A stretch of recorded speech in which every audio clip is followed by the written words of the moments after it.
Y'all listen, look, I'm mad I even gotta say this. Why are we acting like this is not There's nothing wrong with hate. You've got to hate some things with a passion. And destruction, they must dislike and hate with a passion. Hello.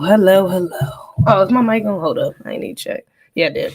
Hello. So good to be here. We are here on a lovely Monday evening.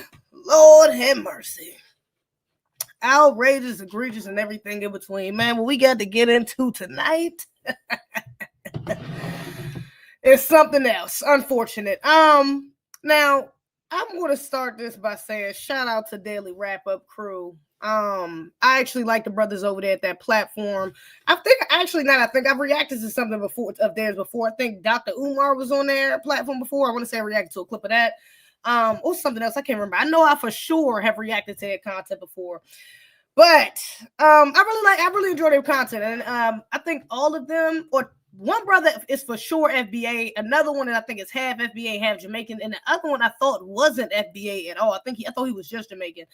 But either way, all of them seem to be on code. They really speak for the plight of Black Americans. You know, they be, checking these tethers. They've had a couple episodes. Matter of fact, that's what it was. I reacted to something of theirs where they had a young lady up there, a tether, egregious, up on their platform speaking down on Black American culture, while indulging heavily in Black American culture. And they was checking the shit out of her. So it was a bless. So yeah, the brothers are definitely on code. I like what they're doing over there. Shout out to the Daily Wrap-Up crew. Now, on a recent episode, I'm sure it's actually going up. The video, when I first watched it yesterday, I think it had like 60,000 views. It's already at over 100,000. So it's going up, which I love to see. Shout out to them brothers in their channel. I wish them the best. Man, they had brother Dave Anderson. Dave Anderson is aka the business bully. Good, cool brother, good brother. I actually met him at the rally for reparations. So shout out to that brother. Very good dude, very much on code. He's FBA as well, and he had him up there, and another dude, Frank. What's his last name? Let me not get his last name wrong, even though I really don't give a damn. But Frank Zanu, a tether professor, journalist. And they had them up here having this conversation about foundational Black Americans. All right. Now, mind you, this guy Frank went viral. I'm gonna show y'all what he went viral for. This is actually why they really are having a conversation, because this clip of him went viral not too long ago. Actually. And he was speaking on foundational Black American culture with this young lady. I'm not sure if this young lady here that he's speaking to is FBA, but she's clearly not aware of FBA culture. So I'm gonna just assume that she's not, because she was stuck on mute while he was saying all this fucking. Let me just start by saying this, y'all. As I was watching this video, I was so upset. I said I gotta finish it before I react to it. Luckily, I was on the way to work anyways when I was watching it. So I couldn't really do too much. I was at work all day Sunday, because I really would have reacted to it last night, to be honest, if I had the opportunity, or yesterday during the day, to be honest. But as I'm watching this, when I tell you about 20 or 30 minutes into watching this video, I was so highly upset and just disappointed that they even gave this man a platform. I'm like, this man is so obviously disingenuous and anti-Black that I'm even surprised that he said brother Dave Anderson had said him and the brother had a lot of, him and the tether, I'm not gonna refer to him as the brother, but him and the tether had a lot of had some rapport. I think I seen that. Matter of fact, I went to Frank's page, and I seen that Dave Anderson was actually on his page before. They did some sort of interview after this and talked about it. I was even surprised to see that they even had some rapport, because it's so obvious that this man is a fraudulent, fake.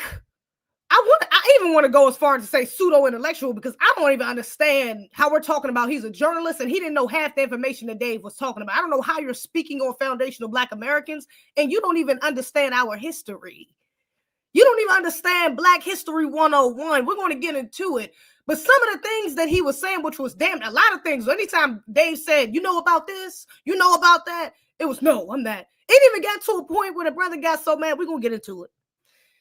This Tether got so mad that Dave was schooling him that he was like, hey, I don't need you to keep giving me a history lesson. I can't prove whether it's right or wrong. You're trying to push me into a corner, whether this is right or wrong. Baby, it's not about what's right or wrong. It's about what's factual and what's not. He didn't say any lies up there, baby. That was straight truth. It was facts. You can look it up. It's historical. It happened. And the fact that he wasn't aware about some of these basic Black American facts was very telling. And I'm going to be real with you. I think I'm even being a little nice when I say he didn't know, because I think he did. I think he just likes to cherry pick. We're going to get into it.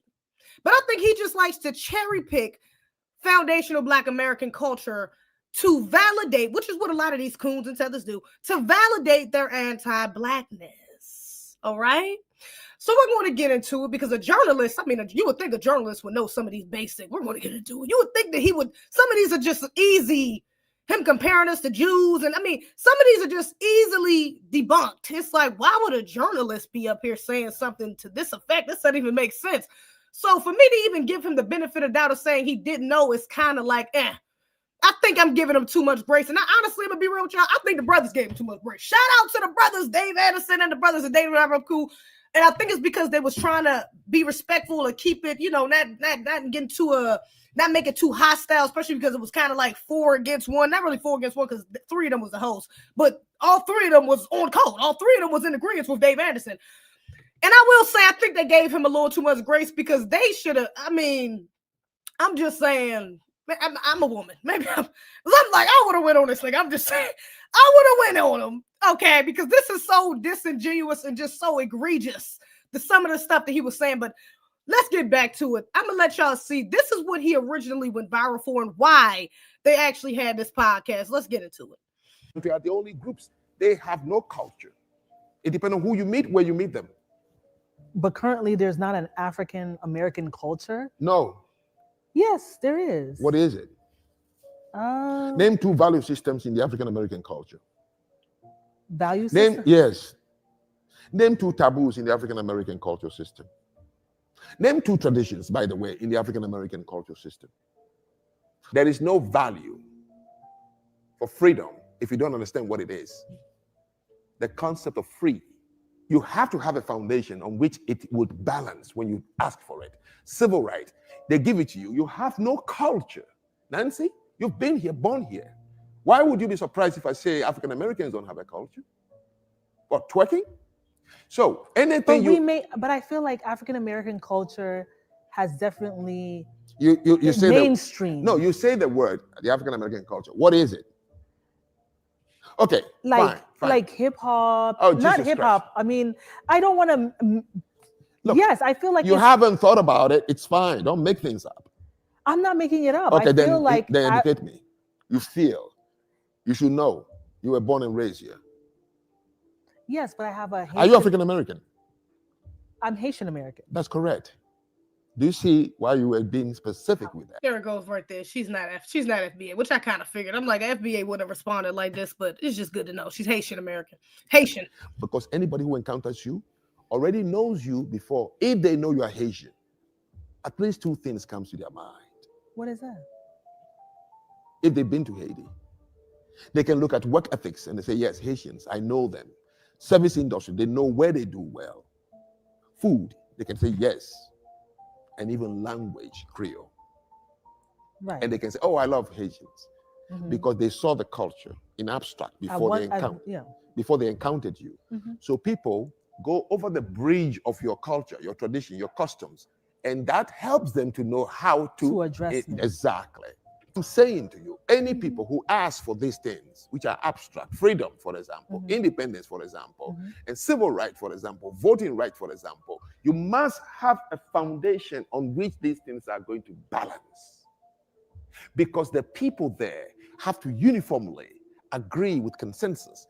This is our way of life. The do's and the don'ts involved in our culture. Even if you have to create an artificial culture.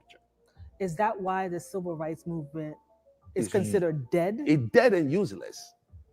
They got it, but they could not balance it on any foundation.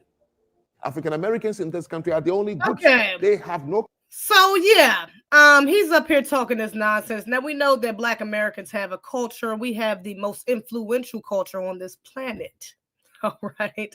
So much so that damn near everywhere you go, even especially a lot of places in Africa, you're going to see the influence of Black Americans. We know that we have a culture. All right. Now it's funny that he says this in his video. He talks about the traditions and even the fact that the first thing he says is twerking inside this video. It's like the first thing that comes for that to be the first thing to come out your mouth is hella disrespectful. I think that right there is even telling of how much anti-Black American vitriol he really has, that he's trying to cover up with this cherry picking of information again that he's using. But he really has a disdain for Black Americans, and we're going to get into it, all right? Because that's just straight up nonsense. It's straight up nonsense. It's straight up nonsensical. For you to come out your mouth and say that we don't have a culture, it literally does not make sense. Now, let me get into this video because that's the reason why he went viral. Unfortunately, that is the reason why he went viral. And so because of that, it stirred up a lot of conversations. And I guess that's why these brothers decided to have him on there. Okay. And I'm glad that they did decide to not just have him on there by themselves, but to give somebody, get somebody to intellectually kind of debate him. Even I might change the title because it wasn't really a debate, more so. One thing I will say is that he really overtook a lot of the conversation, which was a tactic he was using again to just kind of, it was like word salad. He just kept talking. It was so much like I had to listen to this shit on 1.5 or 1.25 speed. It was like, damn, we're going to get into it. But he would be saying so much just to get back to one point. And it's like, oh my God, I see why even that sister right there, why she might have even got hooked up, especially because she's not of the culture. Why she might have got, because she kind of stumbled on the words because he just keeps going and it's like word vomit. All right. Very annoying and very honestly a little disrespectful, and again telling of how he feels about foundation of Black Americans. Because he was not trying to hear anything for real, any forms of correction or any fact checks. He wasn't really trying to hear that shit. Let's just be real. So now he talks about our culture. Now, mind you, in that clip, he's talking about, oh yeah, well, you know, the traditions of Haitians, and you know that they're hardworking, and you know that they built this, and you know they did it. Black Americans have done the same thing. Okay, nothing he said about Haitians just now didn't differ from Black Americans. To be honest, we are the most hardworking people in this country. We literally built this country. So yeah, you know, there's that. There's literally no point in time where Black Americans were not working. All right. We were always working in this damn country. That's why we established it. We're the only reason why it was established is because of Black Americans' labor. Okay. So we know that we are hardworking. We know that we have now I know they're going to get into this part about languages, and, you know, Haitians speak Creole, but we have Louisiana people over here that speak Creole as well. It's a little different. We speak Creole as well. They also got Gullah-Geechee. They got Tanese, all right? So we don't really defer too much if we're talking about the qualifications for culture, all right? But when he comes on this show, he starts to move the goalposts a little bit about what exactly culture is. And I'm going to say this, I'm going to let this clip play first. Matter of fact, I'll let the clip play first, and then we'll get into it. And under your definition, do Black Americans have a unique culture? Let me start here with Frank. Well, I'm glad you used the word unique culture. So yes, I'm sure you all saw the episode. You know, that got everybody on my case, except this gentleman who was the only one brave enough to say, "Well, look, before I cut him into pieces, let me give him a chance to come into the studio and explain, you know, to the audience." Yeah. So it's interesting. People say, "Oh, you're from Benin," and I'll say yes. And they say, "What's Benin culture like?" And then oh my bad, that still got to sped up. I told you I had to listen to this shit on speed, and when I was going back and listening to it, I had to listen to it because he talks so. Y'all, you would think this is his damn show. You would think it's his show as much as he talks on this goddamn show. It's egregious. You would think it's an interview, not a conversation between two brothers with different opinions. You would think it's an interview or it's his show because he's overpowering the whole conversation. But I digress. Freeze. But there's nothing like a Benin culture. No matter of fact, and I'm still gonna keep it. I'm still gonna actually keep it sped up a little bit. I kept it on 1.25 because he talked kind of slow too. I can't. I'm sorry, I can't do it. To the audience. Yeah. So it's interesting. People say, "Oh, you're from Benin," and I'll say yes. And they say, "What's Benin culture like?" And then I freeze because there's nothing like a Benin culture. Or if you're from Ghana, or if you're from Nigeria, Sierra Leone, Liberia, there is no such thing. But if you say, "Oh, you're Yoruba," I said yes. What is Yoruba culture like? Then he or she is able to start to talk about it. So there are similarities which I'm going to really explain, and you can see it. So I'm first going to ask, He's been on my show. He's seen my. I do not put together that show, which I fund from my own pocket because I just want to say things to make people angry. No, it's because I really care. And sometimes I get frustrated about what I have seen from the continent where I come from and what I see here about my great-great-great-grandfathers, uncles, sisters who were taken away. So African Americans would say, well, you're not one uncle. Yes, I know, but I'm walking past my cousin, my nieces every day. So what is in my head is what is in their head. And what I'm explaining is something that they must listen to. When I say there is no such thing as African American culture, they're like, what do you mean? But culture for me is not dance, food, clothing. Those are not cultures. Culture is a worldview. The worldview is what drives people. Their relationship to wealth, to money, to community, to marriage, to family. It's the worldview they have. That's the foundation of a culture. And number two, there is no possibility for you to have a culture without having a language. So if you read most of the books written by brilliant African Americans, the first thing you see, the headline is, the traumatic thing about slavery is not merely changing your environment. The traumatic thing about slavery is not merely asking you to work long hours. The Russians had hard labor camps in Siberia. Many countries, Japanese had it, where people work and they die. The traumatic thing about slavery is one thing only, which everyone has written about. They took our language away. They took our culture away. They took our history and religion away. That is a traumatic thing about being a slave. Now, if they took those things away, how and when were they recovered? They were recreated. And see, this is what I mean. This is what I mean by he's moving the goalposts, because you just said it's not the language, not the arts, not the traditions, not this, that, and other. But when you were talking about Haiti, you didn't talk about their worldview. You said their language Creole, and you said because they're hardworking. That ain't got shit to do with their worldview. What are you talking about? But when it comes to Black Americans, it's not language arts. Let me say this first too. Let me say this right quick. Hold up. Let me just pull this up, because I'm gonna be real with y'all. I don't even like the fact that they asked that, they let that be the first question anyways, because there's an actual definition to culture. We don't need his bullshit definition of what culture is. We don't need that. There's an actual definition. Yeah. It's a standard for culture already. So let's just read the actual definition. Culture refers to the collective beliefs, values, customs, and practices that characterize a particular group or society. It encompasses language, arts, religion, and social norms, shaping how individuals interact with one another and perceive the world. So we know that Black Americans have that. We have the greatest art on this world, the most influential art on this world. Yes, hip hop would be a part of that.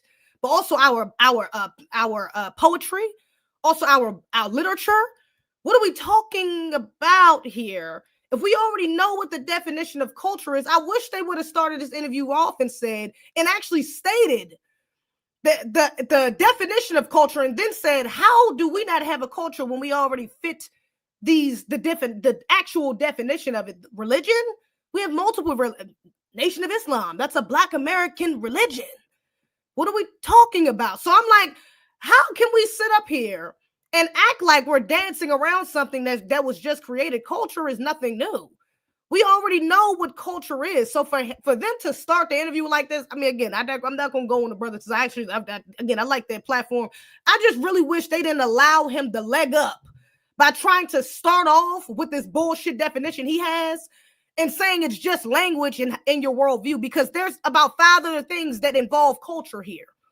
Not just language in your worldview, although we do have a structural worldview. Now we have to understand that there are different parts of Black America. You got Northern culture, you got Southern culture, you got Western Black American culture. So yeah, we have different parts, but a lot of us, pro-Blackness is in the center of it. That's why when you have things like the Black Panther movement, even Black Lives Matter, that wasn't that, Black Lives Matter organization was some bullshit, but the movement, the fact that so many Black Americans got on code and was like, look, we need to highlight some of these egregious things that's happening to Black American men, moreover Black American people. That's a problem. That's something we need to protest and fight against back. That's because that's a cultural view that we hold. We are very much against anti-Black racism. That's a cultural view. Yeah. So that pro-Blackness is a part of our culture. That's why I can go to LA, I can go to New York, I can go to South Carolina, and certain things are just still going to click because it's a cultural thing. Dave Anderson actually mentions up here, because I'm not going to play this whole damn interview. We're going to skip through. We're going to get through it. But he on a part of this, he says, like, yeah, part of our culture is, you know, you bringing a white T-woman home. You bringing a white T-woman home. I don't give a damn what part of the country you're in. He don't go this far, but I don't give a damn what part of the country you're in. That's going to be a taboo. We're going to, you're going to have at least, honestly, the majority of your family that's going to be looking at you like, who the hell, what you got to, because that's not within our culture to date out. Yeah. So we do have a cultural worldview, and this man is just being very disingenuous about it because he knows that when these tethers come here, when these immigrants come here, they assimilate. They know exactly what they're doing. And honestly, the fact that this guy here, Frank, he says that his first wife was a Black American woman. You know, some of her worldviews, it might be one of the reasons y'all got divorced, to be honest, because y'all deferred so much.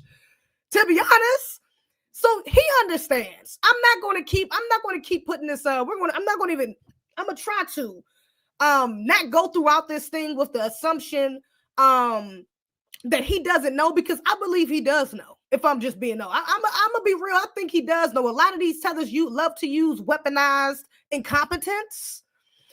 Again, for him to be a journalist, for him to be, I think he said he was a professor, if I'm not mistaken. He takes young Black men or young Black Americans specifically over to his home country, which we're going to get into as well, over to his home country to visit and, you know, gather in the culture. I think he was saying it was over there buying houses or land or something like that. So he knows what he's doing. Yeah. We're going to get into it. I'm not for him to be doing all of that. It's like, baby, you know about our culture, you know about our history, and I think you just playing dumb. But we're going to get it. We're going to get into it. We're going to get into it. I do want to get into his response to that. Hold up, to Dave Anderson's response to that, real quick. Hold up, let me get into it. Hold up. So I met a gentleman. I'm not about to keep it. I say, oh my God. Yeah, I started at the 3 minute and 45 minute mark. When I tell y'all this man talks so much, I'm already 9 minutes in. That's about 4 to 9. That's like 5 minutes this man has been talking. And the only thing they asked him was, hey, what do you define culture as? This man has been talking for 5 minutes. I just gave y'all the definition of culture. I could have done that in under a minute with just my own words. It would have been something similar. There's an actual definition. He's talking for over 5 minutes trying to explain. This is the first question of the damn interview. And he's talking for over 5 minutes trying to explain what culture is and why Black Americans don't have one. I lie to you not, this man. He's using word salad, word vomit, to distract from the anti-Black rhetoric he's really getting at. But let's get into Dave's response. It's not so much a rebuttal, it's a difference in philosophy, right? It is, and I think we got to thank Frank for even coming here, because I know for some people this would be very adversarial. Frank and I, we talk all the time. We're very, very good folk. And there's a couple of things that I got to push back on simply because they were not available to us. See, when Frank was born, he inherited a culture. We had to make one with what we had. Some of us, if I were to swab any one of you, you would find some Nigerian, you would find some Ghanaian, like we had to hodgepodge, not to mention out of all of the places that Black people were forced into when we were slaves, 3% came to what we now consider the United States of America. And then we were bred over time. We were buck broken over time. They would take our women and grape them out of respect for your channel. You know what I'm saying? Drop the G. And then on top of that, they had a split breast system. And the split breast system means that one breast would feed the white children of the slave master and the other one would feed the Black children that were going to be bought off and sold. We also have a situation where we had to face things that no other Black person on the continent had to face. You know, taking our children and feeding them to alligators, lynching, Jim Crow, all of those things. And when you look at it, whether we choose to acknowledge it or not, the pulse of America runs through foundational Black Americans. Who was the first person to die in the Revolutionary War? Crispus Attucks, Black man, foundational Black American, right? Harriet Tubman made the Underground Railroad and stopped it in Philadelphia. There are all of these things that have happened that make it who we are. Now, as a person who was the first Black youth president of an organization called the National Conference of Christians and Jews, to Frank's point, I do agree, you don't really see your culture until you're out of it. So I'm a raisin and buttermilk in a conversation where there's a bunch of white Christians and a bunch of Jewish people, and they're like, hey, we do this. I'm like, no, Black people don't do that. You know what I'm saying? From the way we walk, the way we talk, the way we eat, the way we move. Not to mention, you can't go anywhere on this earth without seeing our influence. The problem is, unlike any other Black culture on the face of the planet, we have been colonized and monetized for profit by everyone, including the Koreans. K-pop ain't nothing but R&B. Let's call it what it is. And it's R&B under duress, because if you look at what happened with Megan Thee Stallion when she was dealing with those K-pop girls, she was like, oh, it's... And let me just add on to this too. Let me add on to what the brother is saying as well, because I know a lot of people, there is truth. It is true that our culture was stripped from us, our indigenous culture was stripped from us, and our language and things of that nature. Yes, but let's not act like some of our culture wasn't just codified. Some of it wasn't necessarily stripped away from us. It was just reframed under this system for protection. So even when you look at things like Harriet Tubman, he just mentioned Harriet Tubman and Underground Railroad. Harriet Tubman used astronomy. She used astronomy, to get to the north. She used the Big Dipper. That's the part of our culture. They had songs and hymns where it was codified language telling us how to get to the north. Certain songs that would be sung, certain hymns that would be sung, so you knew which way to go. You knew who was coming. You knew what may have been near that area, what you needed to do when you got to that area. That's a part of our culture. I talked about this in one of my last lives. Our hair, the way we braid our hair, the way we do our hair, the way we dance. Those things it's not a coincidence that some of the dances that we create.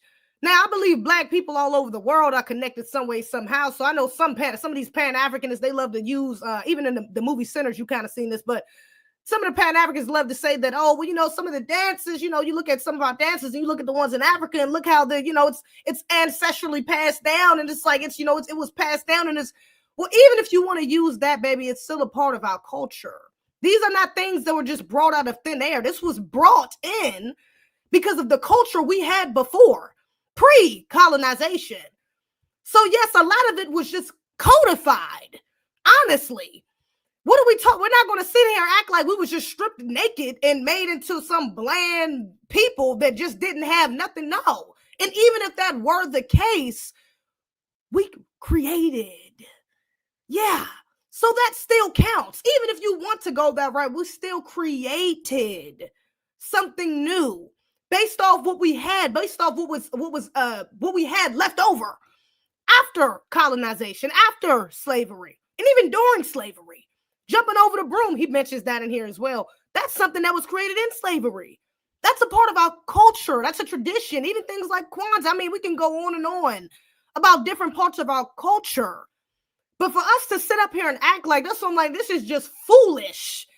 It's asinine for a journalist that is taking Black Americans back and forth to his homeland, and acting like he's teaching them something or giving them some sort of information they need, when you're not even recognizing the basic facts about our culture. You're trying to throw us under the bus, throw our whole country, our whole culture, and what we've done, all of our contributions out the window, just to say, oh yeah, well, y'all speak English, so y'all don't have a language, so y'all don't have a culture. What are you talking? It doesn't even make sense. Especially because even within that language, we have African American vernacular English. Yeah, white people don't understand that shit. That's why they say "woo Chile." They don't understand that. It's a codified language as well. Same thing with Tutnese. So what do we in many other parts of our language? When you talk about Gullah Geechee or Creole, all of these things were just codified for us to gatekeep parts of our culture. So yeah, many of us, maybe some of us didn't know it. Some of us didn't know Tutnese, or didn't know Gullah Geechee, didn't know some of these languages growing up. But that doesn't mean that that's not a part of our culture. It doesn't mean that. So yeah, I just had to add that on. But I don't like when people act like we was just stripped into some fucking some fairy tale bland naked bare newborns with no idea of what the world is. When our ancestors, really what it is that our history got transformed from tangible to word of mouth. We had to verbally pass down our history and again learn to codify it for our protection, because they didn't want us to have. They wanted us to be this blanket, just regular Negro, just any formless being. That's what they see us as. So we had to codify, we had to verbally pass that down. Why do you think when we talk about a lot of our history, we talk about it from our grandparents' perspective? We talk about it, my grandparents said this, my mother said this. A lot of that whole, Black Americans are indigenous, we got that from our grandparents. They got that from their parents. We're not going to even get into them, the tribes pushing us out because we was Black and selling us out, these civilized tribes selling us out to the white folks, getting colonized, and these $5 Indians and these Siberians. We don't even got to get into all that. The point is, a lot of our history is verbally passed down. So we don't need, we're not about to sit here and act like there wasn't a need for that. And that's something that dude is, that man is ignoring as well. But I'm going to let Dave finish. It's serious up in here, because if they miss a step, they get what Joe Jackson gave Mike and them, but worse. There are all of these things that take place that no one wants to talk about. So no, we don't have a language because we weren't allowed to speak our language under penalty of death. When you talk about you can't come to the cookout and things of that nature, people forget picnic is an abbreviated slang term, which means you get to picnic to lynch. Postcards came from pictures that they used to take the back of and mail for people who couldn't see the lynching that they had. All of these things we survived. And the funny thing is, everyone's coming over here and benefiting from the fact that we put out the 13th, 14th, and 15th Amendment. All of those things that started as the Black liberation movement, but then got shoehorned into civil rights because everybody wants to come off of our pain. It's still a part of who we are. American culture is Black culture. The problem is, not only did we have to create it, but everybody else got to monetize it. We don't own major forms of media. So the message that goes out to the world about foundational Black Americans is very lopsided. It's very negative. Even Frank said to Nancy, said, well, what is your culture? Twerking? Negating the... I don't even think Dave doesn't mock his accent anymore throughout the interview, but I don't even think Dave can help it because, again, he's talking for so damn long. I don't even think he can help but mock his accent a little bit. Because he's talking for so long, he's saying nonsense, and he thinks he sounds smarter than what he really is. So I think a part of that was just he could, that's in our culture to kind of, you know what I'm saying, that roasting, they get into that as well. I don't think he could help kind of mocking his accent right there. He doesn't do it to get throughout the interview. He probably thought about it afterwards, like that might mean it. But yeah, I get it, brother. It's egregious. The fact that twerking started in Africa. Mating rituals, things of that nature, tying of the hips, stop me when I go wrong. All of these things get put out as if that's who we are. And it's a very limited, very narrow-minded, very sore and very disingenuous snapshot of who we are, because we get put into killers, baby mamas, this and that and the other. And then when you look at how the media is weaponized, right? They'll take people throughout the diaspora and then put them on platforms and then bring them here. I'll give you an example. There's a show on CBS called Bob Hart's Abishola. And she said things that were much more incendiary than what Frank said. You know, what is it? Gangbangers and baby mamas? Crazy. No. That energy is designed to keep us a certain way. And then when you talk about how the entertainment is weaponized, because that's the message, that's our largest export. It always has been. Our talent and our ability to entertain, but not capitalize on said entertainment. You can't point to one major Black-owned record company. You can't point to one major Black-owned media outlet. You can't point to one major media or technological distribution center that is controlled, owned, and managed by foundational Black Americans. And so the message of foundational Black Americans that gets out is not our message. And I completely reject that. If that's what you think the culture is, I am here to tell you that ain't my culture. It ain't never been my culture. It ain't been the culture of most of my brethren. Do we have some knuckleheads? Absolutely. Of course we do. But do we also have things like COINTELPRO we've still had to overcome? Do we have things like the 94 Biden-Clinton crime bill that we've had to overcome? And throughout history, I have yet to see anybody from any of those 54 countries come back for their brothers that they say that they love so much. And that's a part of our culture is Black empowerment. That's what I'm saying. That's our worldview. Our worldview is to fight for Black people no matter what, to fight against oppression of our people no matter where. That's why y'all over here. That's why we fought to bring y'all over here. That's why we even still protest and fight for other countries. We still stand by other Black countries who are going through oppression. Because that's a part of our worldview, and that's a part of Black American culture everywhere in America.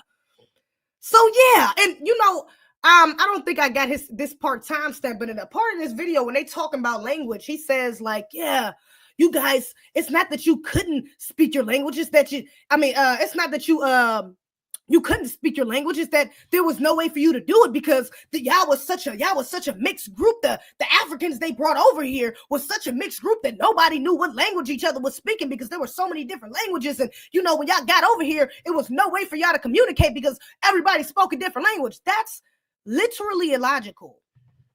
That is literally, it doesn't even make sense for you to say that. We couldn't speak it because we were literally unalived if we did. We were literally beaten. Hello, you ain't watched damn Roots? I mean, come on, Toby. What are we talking about? Do you think, and even just on a logical perspective, do you think even with them going to different tribes, and mind you, they only brought 3% of the Africans over anyway, so we all know that we indigenous. I'm not about to keep rehashing that, but even for the Africans that were brought over here, do you really think that every last one of them on that slave ship, do you think that every last one of them on, and imagine these, and Dave says this too, that, you know, non-black people can't even tell the difference between, I mean, it's just a racial thing. Just like you can't tell the difference between Japanese and some Koreans, or some Koreans and some Chinese and some Chinese and some whatever the hell. It's a similar thing for black people. So imagine you bringing all these black people over here. Do you really think them crackers knew? Do you think them white T supremacists knew which ones were speaking the exact same language? No. I'm sure there were plenty of people that spoke the same language on the same boat coming over here. Do you think that we weren't? That's why it was beaten out of us, because we were able to speak some of the same languages, even though I know that we came from different tribes in Africa, some that don't even exist, non-existent anymore. But yeah, there were still definitely people that were from the same tribe that were conquered and brought over here. And they spoke the same damn language. So that doesn't even make, again, some of the stuff that he's saying, it just doesn't even make sense for somebody to be of his caliber, or what he claims his caliber is, to be saying it and it still sound very much anti-black. It doesn't make sense. It does not make sense. It's literally not factual, and it's not historically proven. Now let me see. Hold up. I'm gonna go forward just a little bit. Hold up. We're gonna go forward just a little bit. I'm gonna speed up again because this is a 2-hour long video. I'm not reviewing this whole damn thing, child. We're not doing all that. But I do want to get to some of the main points. Hold up. What was my next timestamp? Yeah, right here. Of course we don't have a language, but let's not be disingenuous and act like it doesn't matter, because it does. Because as foundational Black American goes, so goes everybody else in society. So Frank, let me ask you a question. If slavery erased our Black Americans' culture, what do you call what we built after slavery? What do you call that? Well, you have to give me an example of what you mean by what we build. What are you referring to? You tied culture back to African and something that you inherit, but you said that got erased during slavery, but we built something. Clearly Black Americans have built throughout slavery and the culture that we have currently. What I'm asking is, give me an example so I'll be able to respond to that particular thing. Well, like things like gospel is something that we built after slavery.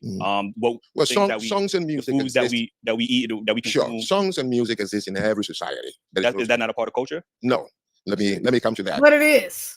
It's literally a part of the definition of culture. That is, though. Music, arts, that's a part of culture. He's literally denying facts. I'm going to let him go. And first, let me make a little response to David's assessment. And honestly, when he said built, you could have just said this country. The brother could have just said, we literally built this country. It's called slave labor. Yeah, we literally built this country. So I'm confused. What do you mean? That's what we built after slavery, and during slavery is this country. And then we went after slavery when we were finally able to attain our freedom, quote unquote. We wouldn't build multiple cities, and Dave Anderson gets into that as well. Tulsa, Seneca Village, he gets into many. He names a plentiful of Black Wall Streets, Black villages, Black towns that were burnt, literally drowned, literally taken over by eminent domain, and creating into something new. He lists a slew of things. So I'm like, but again, he knows that. So even him asking that question is very dishonest. It's intellectually dishonest, because he knows exactly what we built. You wouldn't be over here if you didn't know what we built. You wouldn't have stayed over here if we didn't build anything. Because trust me, if we didn't build nothing, if we were just living in the slums, if we was living like, if our projects, if our ghettos, if our neighborhoods was looking like how his home country looks, so we're going to get into it. We're going to get into that in a minute. But if they look like what his home country looked like, I guarantee you he wouldn't be over here. You wouldn't have stayed over this joint. That's for sure. That's 100% for sure. So, but let's see. That we were not allowed. So in Benin or Ghana or Nigeria, you pick any of the 54 countries in Africa, right? If you had gone into a Yoruba tribe, which is now part of Nigeria, they would speak Yoruba. Now, when we were put together forcefully as countries, today, my nieces and nephews can't even speak my language properly. And the French and English, they can't even speak it properly. Because in one classroom, you have 36 kids who come from different tribes in that classroom. So they can only use English or French or Spanish or Portuguese to teach this myriad of tribes now who don't speak their language anymore. African Americans were not prevented from speaking their language. When the ship arrived, it was one from this tribe, that tribe, that tribe, that tribe. So automatically you can speak to each other. That's not true. That's not true. You are not about to sit here and tell me that thousands of people that came over here was only one from thousands. That doesn't even make logical sense. Now the nigga just straight up lying. That don't even make sense. And this is what I mean. He's being intellectually dishonest because that right there doesn't even make sense. You're telling me that everybody on the boat literally spoke a different language. That doesn't make sense. It doesn't make any sense. You know how much time will be wasted by separating each person into each group? Thousands of people? That's time wasting. You think the white supremacists had time for that? No. What are we talking about, man? It doesn't even make sense. And when you don't speak your language for a while, like I've been outside Africa now, going 40 years. If I meet any of my uncles and I start to try to speak my language, I'm interfered by English constantly. And I can't finish it. I can't make a coherent sentence in my own language because at school, you could not use that language because you are now a bucket of different languages. The same thing happened here. You were brought as a shipload of different languages. That is why Creole and Patois were created.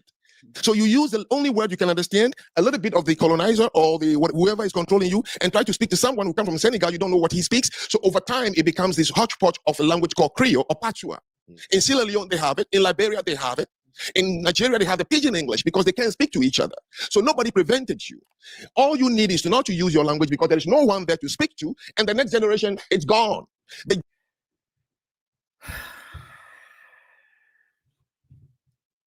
That doesn't even make sense. And it's historically untrue. And I'm not about to sit here. I'm not going to say that he doesn't know. He knows this. He knows that. You are really trying to say that we just didn't speak our languages because that wouldn't make sense. Do you think there wouldn't be another form of communication? I'm sorry. The languages out there aren't even that much different to that. You're talking about thousands of different languages. 300,000 people, you telling me not at least 10 of them know how to speak the same fucking language? You're crazy to believe that. You pulling shit out of thin air. That don't even make sense for you to believe that out of 300,000 people, none of them spoke the same language. That don't make sense. That does not make any sense. I'm sorry. No, you're wilding. No. Jews, however, it was Jews. They took them as Jews. Even though they went from country to country to country, they were lucky enough to keep talking. I began to talk about why Haitians can fix Haiti. Because you don't have Haitians. You have just a country forcefully imposed upon your citizenship, but you are from different places in Africa. But right now, if you go somewhere, you would speak Creole. And somebody would say, oh, that is Haitian. That's what I meant. Not putting them on any pedestal. So they have a language. They created one. So you want to say, and it's not even useful in any way because it's not an international language. It doesn't have to be an international language for it to be useful. Actually, it's more useful that it's not an international language so they can gatekeep that. And they should. Just like AAV, we should gatekeep that. I don't want niggas in China knowing what I mean when I say certain things. No, I'm good. I don't need y'all to know what I mean when I'm saying I'm not putting my purse on the ground or why I'm dreaming of fish. I don't need other groups to understand that. That's not a thing. There's other ways of communication. Now, if we can converse over English, sure. That's fine. But for you to say that their language is not even useful because it's not international, that's ignorant. That's honestly anti-black, and I'm not even Asian. I'm going to stand on the Asians for that. What do you mean? If they don't want to teach anybody outside of Haiti, outside of the descendants of Haitians, Creole, that's their damn choice. They can still use French. They can still use Spanish or English or whatever other device they want to use to communicate to those outside of their homeland. But if they want to gatekeep their damn language, What is wrong with that? And for you to again to use that double speak and saying, oh, well, they created a language. And then when they say African-American vernacular, it's like, oh, well, no, it's not the same. Oh, well, the Creole over here. Oh, well, it's not the same. Because if you're talking about language being the main component of a culture, we have that. What are we saying? Even outside of English, we have that. So I'm not, again, he is deliberately ignoring history. He's deliberately ignoring parts of our culture to prove these anti-Black points. We're gonna get a little deeper. They took French and made Creole, right? Is what you're saying. Spanish, French, and then over 200 African tribal languages into one. But Americans would say that they took English and made their own language as well. And what is that? I mean, it's a broken version of English, but it's still something that we could speak to that's specifically to us. What language is that? I mean, it's English. You're talking about, what that is saying? AAVE, African American Vernacular English. The same way, for example, I think I've heard, yes, when I came to this country in 1994, I had a debate on my campus about Ebonics. Right, same thing. Yeah, and somebody corrected me. I think it was my professor said, no, if you say Ebonics, there is no one collective Ebonics. Right. You have to go into pockets. If the person is from the north, the south, the central, they created their own style around it. So I understand that part. That didn't even qualify as a subculture. So let me give you, Jamaicans don't have a culture. When you say the country Jamaica, no, there's no identifiable as a culture. But that's nonsense too. Jamaica's got a culture. I'm not about to be up here talking about every damn culture in here, but we know Jamaicans have a culture too. But even to say that Ebonics, you have to go to that's not necessarily true. That's not, of course, in the north and the south and the west and the east, we all have our different ways of slang and how we may say things, certain things. We got our different flavors, but there's also some consistency there. Certain play, when I went from North Carolina to here, it's not like I had to switch my whole lingo. I still say the same things, the same slang, and people still know what I'm saying. People still understand what I'm talking about. There's no need for me to go and learn I don't have to go look through a dictionary of fucking Ebonics. When I go to LA or when I visit Texas to figure out what people are saying, I know what they mean. A part of our culture as well is just using the damn context clues because it's not too far off. Especially those of us that migrated from the South. Many of us have a lot of similar roots. So no, I'm not surprised. So yeah, I might have grew up in New York, but my grandmother might be from South Carolina. I grew up in Maryland. I grew up somewhat in Maryland, really in North Carolina. But my grandparents from North Carolina, South Carolina. My father and my mother is from DC, both from DC, Northeast and Southeast. There wasn't no language barriers there. I never had to go, hey, what did grandma mean by no? Hey, what did my cousin mean by no? I never had those sorts of conversations growing up. We're not speaking totally different I'm not speaking Spanish and they speaking English.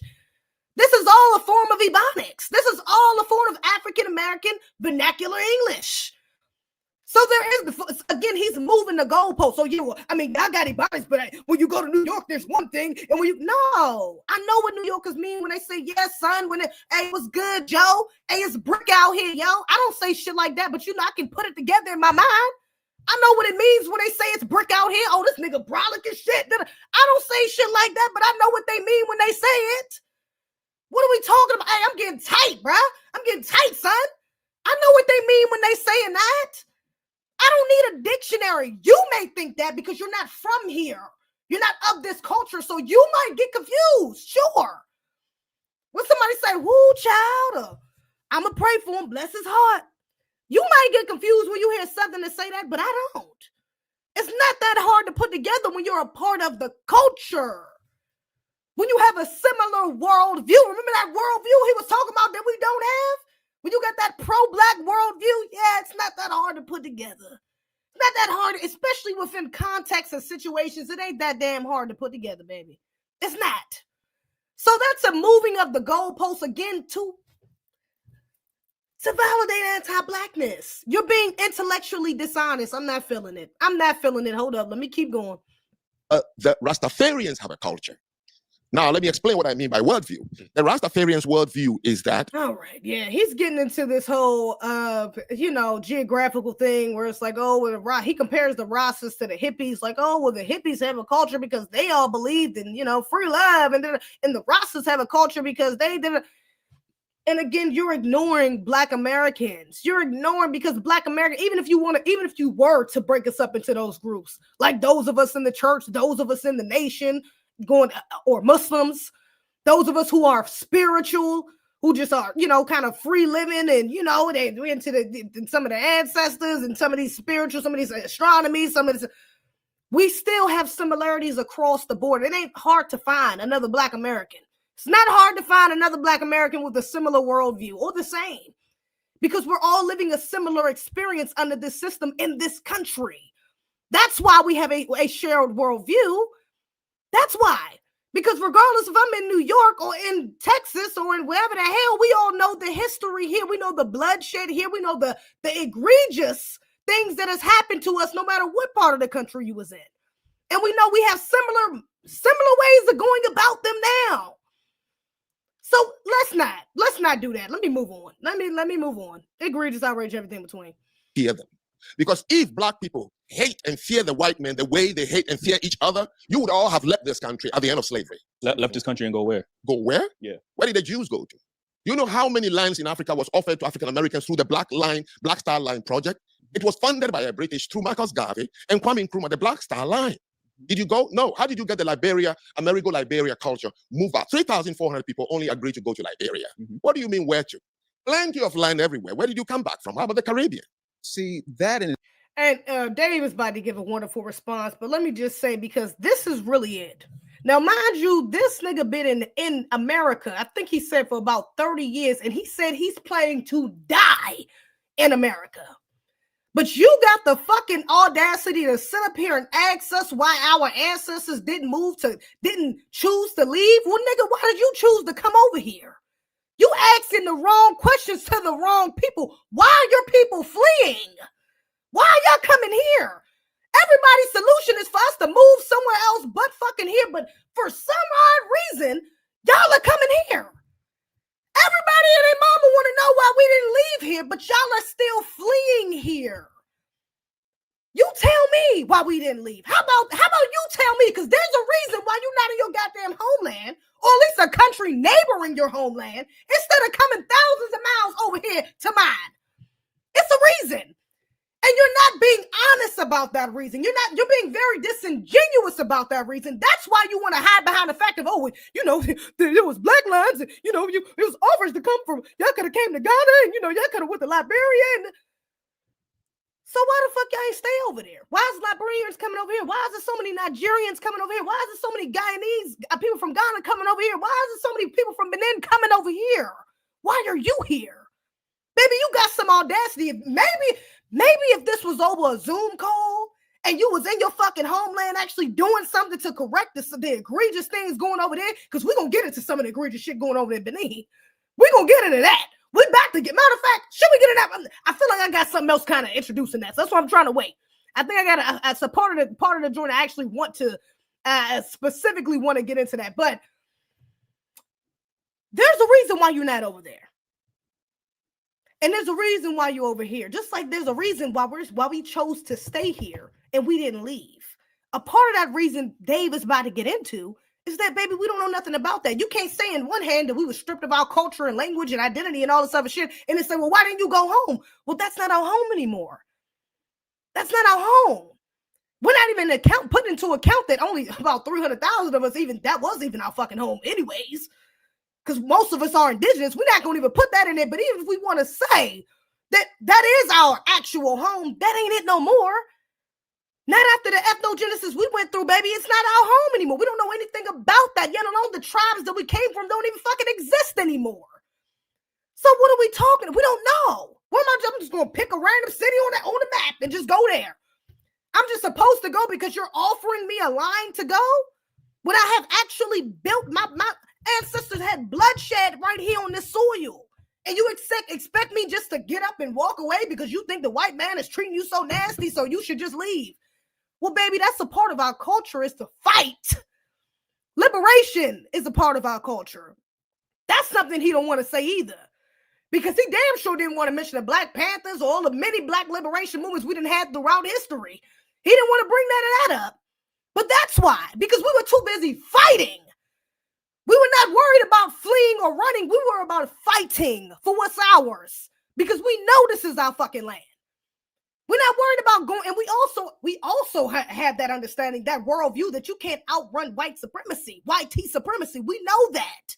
We see that y'all are still colonized. Y'all got the Asians on y'all ass over there in Africa. You got the Indians over there. What are we talking? The Chinese over there. What are we talking about? So we're not about to sit here and act like we just run into a fucking home. We just run into a paradise. We just outrun racism and we just run into no. That makes us losers. When you flee, you lose. We are not natural losers. That's not within us to naturally lose. We always win. That's why we fight. And that's why we've been winning. Oh, small wins, because the system of white supremacy is obviously supreme. So they won. We're not going to be dishonest about that, unlike some people. But we definitely have won some small battles within this war. We're not going to act like that. So no, we're not going to flee and lose and give up what's really ours to claim. Why would we do that? And then we leave and have a bunch of non-black immigrants. I mean, I'm sorry, a bunch of black immigrants like yourself come over here and say, hey, I'm ready to die on this homeland. I'm ready to die over here. What's the big deal? It's a big deal because you're trying to get us to go back to fucking Africa. But you talking about dying over here. You bringing black Americans from over here back to your homeland to buy land and to show them the history. Yet you're living over here. You're not living there. You're living here. And many of y'all are fighting to get here. Why? Why is this the land of milk and honey? Why is this the land of opportunity? Why? Because we're here. Because we created this. Not because of anybody else. And I know he loves to attribute everything to these white Americans. We're going to get to that in a second too. Because they call us black white Americans, which is absolutely egregious. But let me let Dave respond to this. But I'm not saying it. No. I said, Hold on, Frank. I'm not. Let me get the Dave real quick. No. See, and that's about. They have to do that a couple times throughout this interview. Tell him to like chill out because again, he's so adamant about being correct. He's so adamant about again not being corrected. About using these anti-black, about validating these anti-black talking points. He's so adamant on that. So adamant about that. Hold up, I gotta fix this. That they have to continuously tell him every time Dave tries to interject or respond, he wants to interrupt him every time he gets to talking. It's like, brother, I mean, honestly, this dude was highly disrespectful. If I'm being honest, it was honestly disrespectful. It was honestly getting real disrespectful. They start to see it after a while, but it's all right. The thing of it is, and you got to understand, right? Like my favorite verse in the Bible is Proverbs 4:7. It says, "In all thy getting, get an understanding." You got to understand Frank's perspective. In his mind, it's like, well, shoot, why didn't you go? To me, that's no different than when Kanye sat in front of Harvey Levin and the light skin boy, never call his name, and said, you know, well, shoot, for 400 years, that's slavery. It sounds like a choice. Like, no, it's not. It's not just that, right?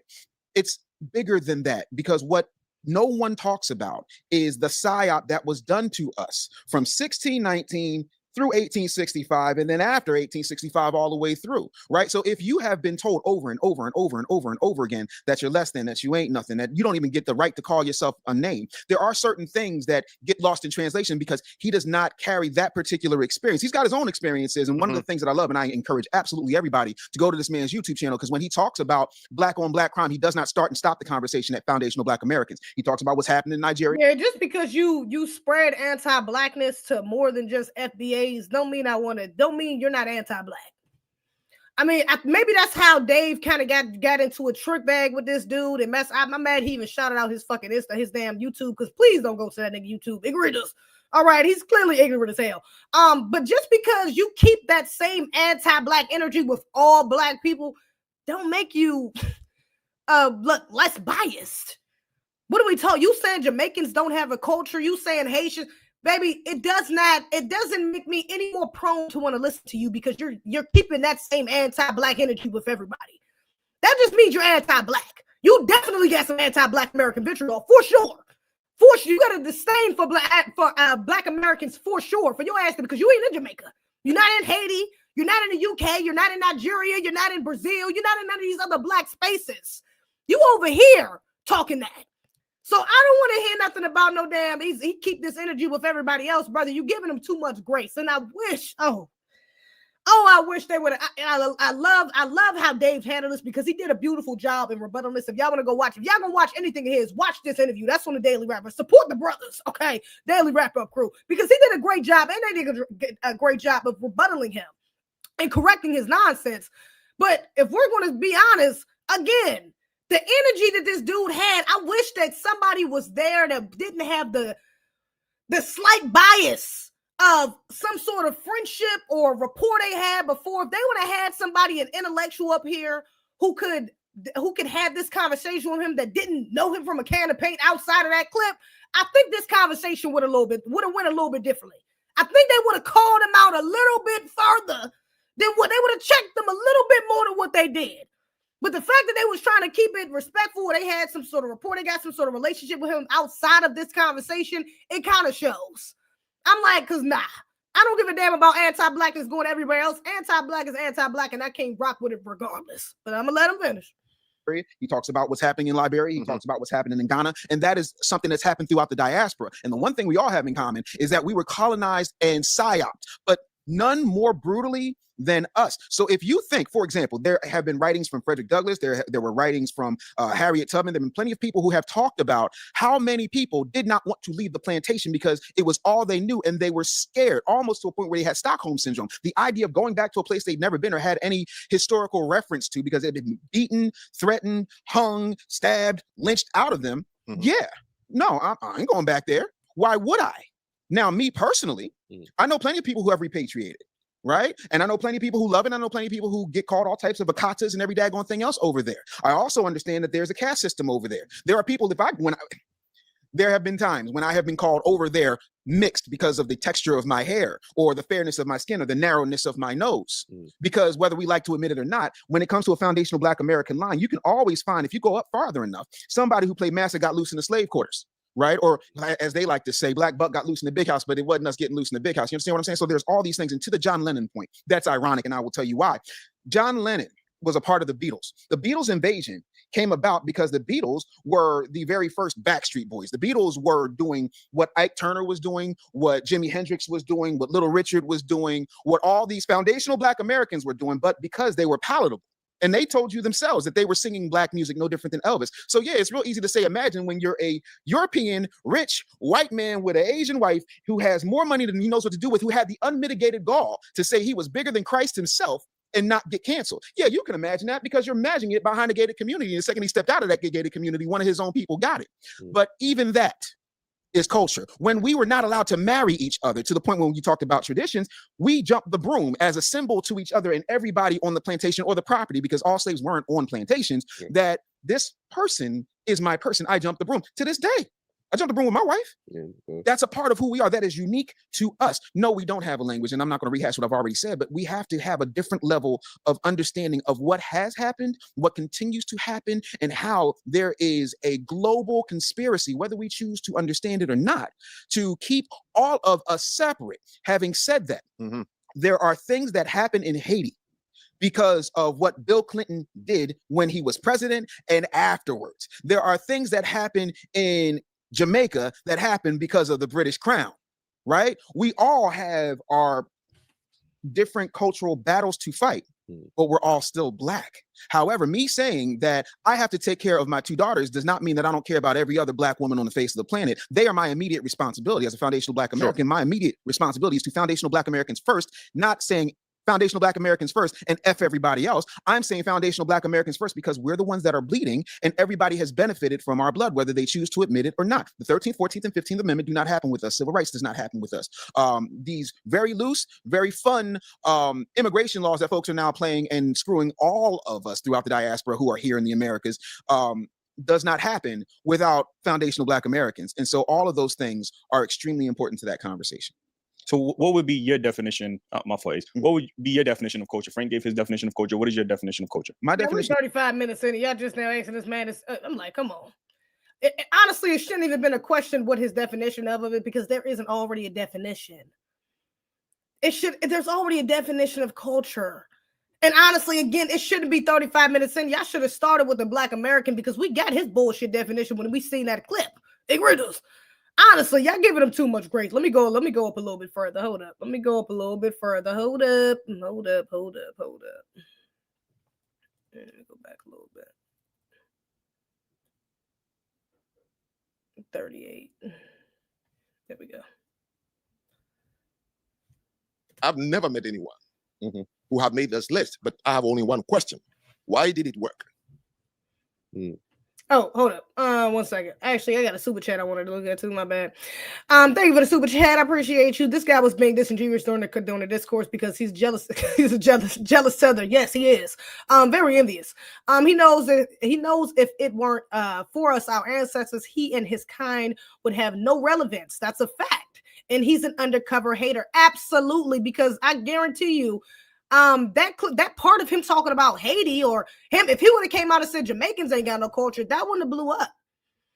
If he's talking about his homeland not having a country, or Ghanaian or Nigeria not having a culture, that's not blowing up the way you talking about Black Americans. He knows that the attention he gets, and this is why I started with, I'm mad that I'm not mad at the brothers, but I'm disappointed in the fact that they even really platformed him. And they couldn't see right through the bullshit. Anybody who's a journalist, especially as old as this nigga is, he got to be like 50-something, close to 50-something, if not. As old as you are, there's no way that you don't know some of these basic Black American facts. There's no way that you don't know that we have a culture. There's no way that you're trying to move the goalpost the way he is and not actually be anti-Black. I'm sorry, nigga, you too old. So I'm like, maybe if this was a young coon, a young tether, I would be a little more understanding. But the fact that he's older saying shit like this, he's clearly clout chasing Black America. He's clearly looking for the attention of Black Americans that we should not be giving them. But I digress. I'm going to go ahead. Hold up. And so I said, wow, you are a brilliant man. I've never met anyone who have made this list, but I have only one question. Hold up. A young man got up and told me how I missed the point about why Kenya is the way it is. And blame the white man who came to take their culture and stop them from speaking their local languages and gave us Christianity. Oh, he went down the laundry list of things that happened to them, and it's still happening. So I said, wow. He look 80. He might be like, honestly, 50 might have been too much. He might be like 65. I might have been too nice with 50. He might be like 65, to be honest. 70. You could be right about that. You might be a little older than that, but either way, too damn old to be saying bullshit like this. Come on now. He know better. You are a brilliant man. I've never met anyone who have made this list, but I have only one question. Why did it work?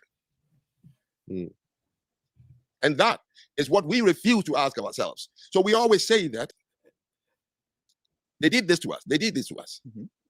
But we never ask ourselves, why did it work? See, I've been to the Caribbean. I've been to many cities in the United States. I've lived in the UK. I've seen Blacks in the UK. I've seen Black in China. I've seen Blacks in almost every corner of the world. And I've seen Blacks in America and on the continent. And everything we are describing is uniform about us. You really think that the largest number of people on earth in terms of countries, 54 in one continent, about 10 or 13 in the Caribbean, Black groups in the UK, in China, in America, and we are all suffering that psychological warfare and responding to it for years? Nothing in the world, use any probability, has ever touched a coin and it fell on its head 9 times out of 10. Impossible. We need to re-examine us as Black people. What is it? And it's nothing we are saying. Because if and he think he's saying something profound, but Black Americans have been saying this. Even if you want to go down to some of the lower level Negroes like Charleston White, baby, we've always held ourselves accountable, going up to Farrakhan, going up to Malcolm X, going back to MLK, what are you talking about? Have you never spoken to an actual foundational Black American? Have you never listened to a foundational Black, Shahrazad Ali, Dr. Nellie Fuller Jr., Dr. Francis Cress Wilson? We have always held out. That's a part of our culture as well. It's part of the reason why we don't flee, because we don't run from our problems. We address them. So for you to get up here and again to have the audacity, the goal to say this to Black American men, baby, they are the most accountable people, accountable Black men on this damn planet. And they still got issues, and they still check each other for that. Kevin Samuels, I mean, it don't even matter what route you want to go. We always check each other on both sides, the men and the women. Yes, we got some issues, of course. We got some degenerates, but let's not act like Black people don't recognize you can go to that's a part of Black culture as well. You can go to New York, go to Texas, go to LA. You can go to any part of Black America and find a Black man blaming other Black men for why the fuck we in this predicament. You can find a Black woman blaming other Black women or other Black men, other Black people for why the fuck we in this predicament. That has never been an issue. We have never looked up and just said, and That's the idea that you get from white men. That's the idea. That's that colonized mindset and problem that you all have, that him specifically, he has. Yeah, we got some Negroes over here that's just all blame all on the white man, and then because I mean the white man is still to blame. Let's not act like this white supremacy isn't 100% real. Let's not act like they don't dominate, they don't control every system, every area of human activity. Let's not act like that's not true. Like that's not actual fact. Like if you don't look at the top of all of these industries, white people are at the top of them. That's an actual fact. But it's also an actual fact that of why we recognize how we got here. That's part of the reason why we want to stick together, why we like to unify, why we always bet on black, even if it ain't black American.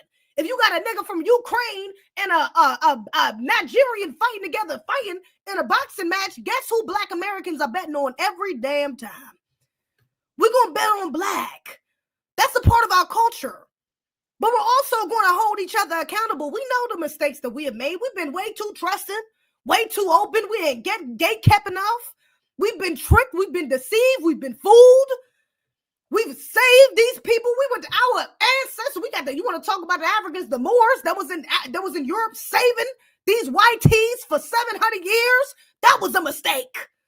Should have let them do what they had to do and let nature take its course. That's what the fuck we should have did. That was a mistake that black people made. You want us to be honest about that? Yeah. It's a lot of mistakes we made. But we're not about to sit up here and act like this system is not to be held accountable as well. This system is non-existent. We're not going to act like we can just congregate into one space and then build, and then there's just a fairy tale that happens where we just live happily ever after because we tried that with Tulsa. You forgot? I'm sorry, he wasn't aware about that because Dave Addison had to bring that up. He says he's not aware, at least. He's lying. Because I know he's aware about Tulsa and Lake Lanier and Seneca Village. We've done it. We know that. Look at the Nation of Islam. These people are still building. Shout out to Brother Ben X. He just created a fucking trade school, opened a trade school in Texas.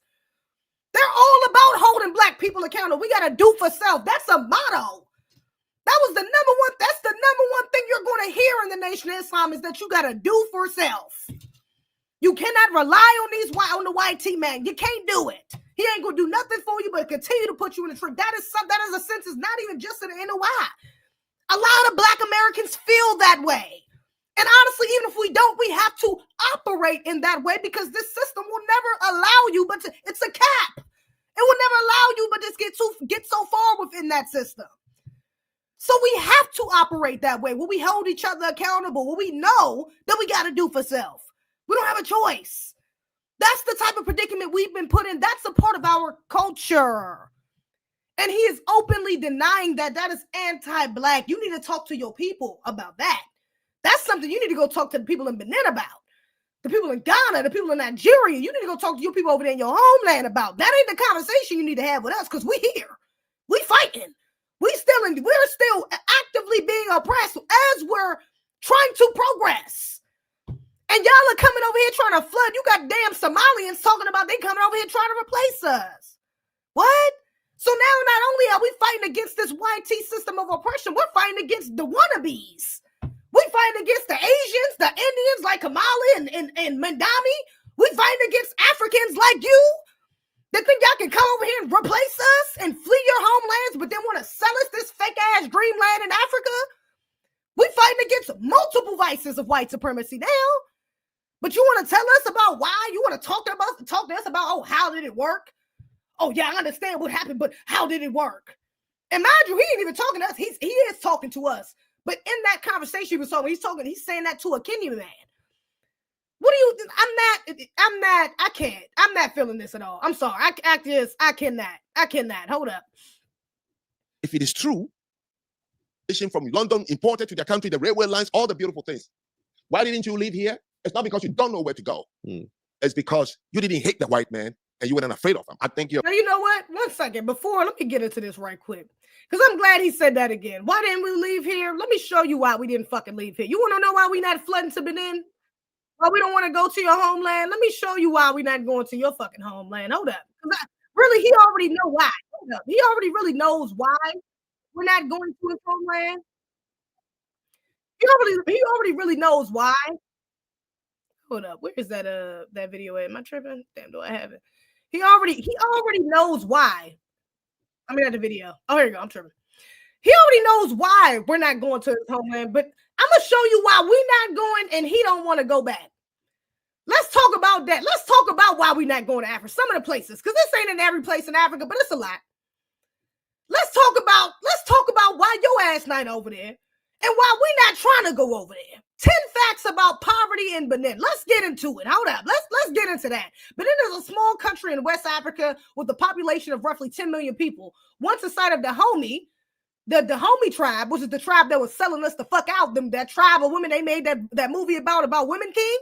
Yeah. About Women King. Yeah. That was actually capturing Africans and giving them to the white man to be sold off. Yeah. But I digress. Let me continue. A West African kingdom that thrived because of its involvement in the slave trade. Oh, there you go. My bad. I didn't even realize it was right there in front of your face. Yeah.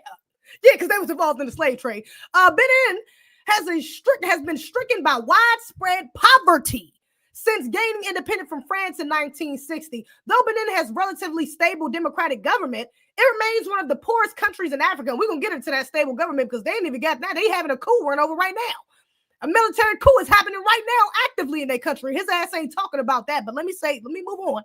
Number one, almost 40% of Benin's population lives below the poverty line. Number two, initiatives supported by the IMF and World Bank have helped Benin's economy to grow over an average of 4% annually over the past 10 years, raising the national per capita income to $780 damn dollars. $780. Really? Benin's economy relies mostly on the cotton trade, and agricultural is the main source of the 70%. Hold up. Let me get to the meat of it. Benin's economy is vulnerable not only because it's based primarily on agriculture, but also because re-export trades with Nigeria makes up roughly 20%. Let me keep going. Hold up. Roughly 44%, 44.1% of Benin's population is 14 years old or younger. You got a bunch of homeless, impoverished children making up almost 0.5% of y'all population, and you want us to come over there? You bringing Black Americans to Benin? Grown-ass people to Benin? Okay. The life expectancy in Benin is 56.5 years. Shorter than the life expectancy of 165 other countries. Yeah, I know plenty of FBAs whose grandmother lived to 100, lived to 90, lived to 80. My grandfather lived to, I think he was 76. My grandmother, I want to say she was like 77. Yeah. So our lifespan a little bit longer over here. I don't think I want to go to a place where the lifespan is almost 20 years younger than our average, but all right. Benin ranks 166 on the UN's Human Development Index on the 187 countries and territories evaluated. Benin hospitals provided 0.5 beds per 1,000 people. Y'all don't even have beds in your hospitals. And here's the kicker. This is the cherry on top right here. Egregious. The egregious cherry on top is right here. Extreme poverty has caused the human trafficking to increase in recent years. Children can be sold to rich families in neighboring countries for as little as $15. And you want me to take me and my children over there? They selling kids for $15 for a fucking Subway meal? I can buy a child? Are we being for real right now? And you wondering why we don't want to go over there? You wondering why? Hold up. I ain't even got to stop there. You wondering why? Because he talked about Ghana. Oh, all of you know, lived in Ghana, and this person went to Ghana, and, Ghana, they got the citizenship. Okay, well, what the hell is going on in Ghana? Million people living in extreme poverty all over the world. The vast number is said to be living below the global poverty line of a $1.9 spending. That's less than 10 cities a day. According to the report, about 28 Ghanaians escape extreme poverty every hour. Many people, especially in rural areas, such as those in the northern parts of the country, live in extreme poverty. Al-Hassan is one of those who decided to escape 5 years ago after the death of his father. So So you want us to move over there, whereas 2.8 million Ghanaians just living in extreme poverty. And you have the audacity to ask us why the fuck we're not leaving. You got the audacity, and this is today. Come on. I don't want to hear this nonsense. And no, this ain't every part of Ghana. This ain't every part of Benin. But the point is, ain't no part of Black America that fucking looks like that. Mind you, it's plenty of Black Americans that's below the poverty line. Most of us are actually living above the poverty line, or about middle class, or around somewhere near lower middle class, somewhere we're above the poverty line, most of us. But even those of us that are living below the poverty line, our neighborhoods don't look like that. We're not living like that. So why in the fuck would I want to move over? Why in the hell would I want to move over there? Especially even when y'all got things like this happening over there. Y'all got military coups happening right now too. On live TV early on Sunday, declaring they had suspended the constitution and taken over because of multiple failures by President Talon and his government. Benin's president, Patrice Talon, finally appeared on live TV Sunday night in what was seen as a proof of life. He said an attempted coup d'etat by a small group of soldiers had been blocked by loyal forces. But the regional body, ECOWAS, is sending troops immediately to the country to support his government. The standby force is made up of soldiers from Ghana, Nigeria, Sierra Leone, and Cote d'Ivoire. President Talon has been credited with reviving the economy, but the country has faced security challenges, especially with jihadist violence in the north of the country. If this had succeeded, it would have been another military takeover in a region that has seen such coup d'etats in Niger, Guinea, Mali, Burkina Faso, and just last. Now you have infighting going on over there, and you want me to take my Black American ass over there and get into some shit that I ain't got nothing to do with? You want me to go over there and get into something that I ain't got nothing to do with? There's literally people. I was looking through this on TikTok, and there's people on TikTok right now like, yeah, it's not too bad right now, but people just can't leave their house, and we don't really know what's going on, but it's looking up. We're not sure. You want us to go over there and we have no parts. We have no ties to either side. We don't have any ties to either side. And you want us to go over there and stick our Black American nose into some shit that we ain't got nothing to do with? I don't need to know. That ain't none of my business. I got shit going on right here in my homeland that I could be worried about. You want me to take my Black ass over there and step into some tribal some tribal wars, or some government takeovers that I ain't got no parts of? Ain't no Black Americans in that damn government. That president that was up there ain't no fucking Black American. That has literally nothing to do with us. But you want us over there? This is what I'm saying. Brother, you have other things to worry about.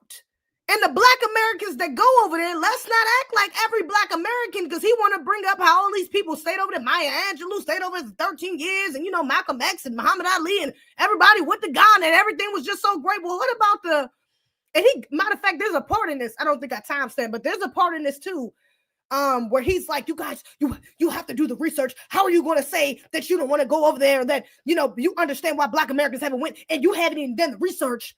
And he got the nerve to be asking somebody about some goddamn research, and as many times that Dave checked them on here about our history. But you don't even know the research about how Black Americans went to Africa and how they did better. Well, really, how about I did a little bit of research about recently. Because he's talking about Maya Angelou and Malcolm X, all these people from the past. This is I'm talking about right now. What's going on right now? Why Black Americans going over there? What's going on right now with Black Americans going to Ghana? Look what this is saying. About the fact that we get abused over here too. But the thing about Ghana is stop crying victim. Stop crying victim, because y'all cheat us out of a lot of stuff. Y'all invited us to come home, which by the thousands we did.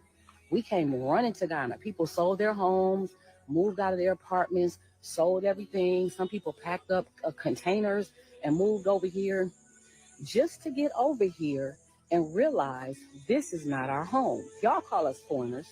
Ghanaians call us that. We didn't make that word up. We didn't start calling ourselves that. We don't know that that's what y'all call the white people and the Chinese, because we're not around them. But we know that that's what y'all call us. I ain't never heard the word before, Tabi, till I came to Ghana. Okay. Y'all invite us home. Let's talk about what y'all do to us. starting from the fucking before we get to the airport, we got to have a visa that we pay for to even enter our home. We pay all this money for passports and visas to get here. We get to the airport, and as soon as you see a fucking blue passport, everybody's coming for us. Can you give me something small at the COVID place? You get to immigration. Can you give me something small? You get to baggage. Can you give me something small? A person grabbed the damn cart and put my bag on it and got mad because I gave him $5 because I only had hundreds, because you come over here with hundreds to get the best, cash in rate. How about he looked at that and said, I don't want that. I said, what you mean you don't want it? He said, I said, I want to know, what did you expect me to give you? He said, $10. I said, so you want me to give you over 100 CDs for picking up a bag, putting it in a cart? He don't know this is like my 5th time coming through the airport. I have never seen nowhere in any country or state where people have openly, it says $60 for foreigners, $30 for locals, okay? You go to Cocoon Park, and I don't remember the price. Let's say $200 for foreigners, because that's what y'all call us, $40 for locals. You go to the castle, it's $60 for foreigners, $10 for locals. Yeah, I ain't never seen that nowhere. I ain't never went nowhere in the U.S., Mexico, and Canada where it said you pay, if you a local, if you're from here, you pay $3 for a Coca-Cola, but if you're a foreigner, you pay $8 for a Coca-Cola. I ain't never seen that nowhere except Ghana. Nobody in the airport has ever asked me for no money for nothing. I have only seen that in Ghana. Now let's talk about the fact that y'all welcomed us home and how this process looks to me. And that's a fact. And even when in other places like Mexico, because I've been to Mexico, to DR, to a few other countries, and when you do go there, there are taxes on things. Like, they're gonna try to work you on the street.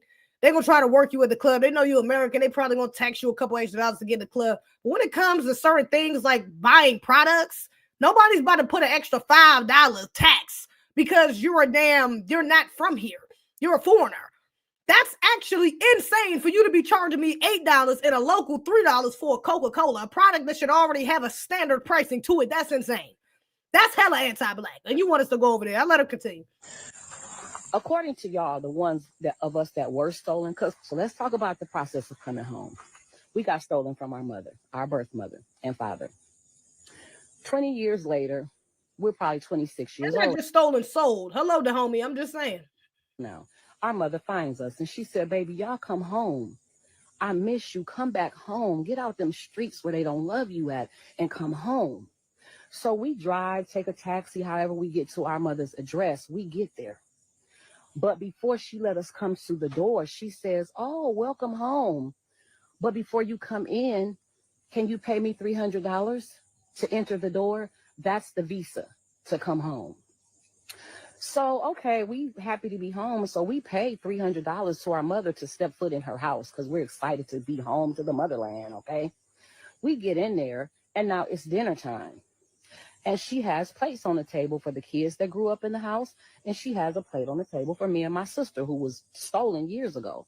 And she says, oh, my daughters, because you didn't grow up here, my children get to eat free that grew up here, but because you were stolen and you're just coming back, I have to charge you $20 for a plate. So me and my sister, we're so happy to be home. We're confused. We pay her $20 for a plate. Okay. That's the cocoon shit. That's y'all giving us different prices for shit. Okay. Now we're at our mother's house and we're enjoying being there. We see something's a little weird, but we enjoy being back home with our mother. We decide we want to stay. And she goes, oh, you want to stay a little longer? You're going to have to pay me $1,000 every year to stay here. That's the residency. No. Now we're paying her for residency, even though she invited us home after we were stolen from her. Okay. Now and that's the part. I ain't even got to finish the whole video because I want to get back. But that's the part that they don't want to say. Is that, oh yeah, there's all this outreach for us to come over here. But here's the thing. The benefit, and I'm about to get to the part where he asked these brothers, what's the benefit? What did we build? He already asked them, what did we build over here? But what's the benefit? The benefit is us. We are the richest black nation on this planet, and we are nowhere near the largest. The benefit is us. That's why y'all coming over here, because you benefit from us being here. And if we go over there, you benefit either way because now your homeland benefits with us being there.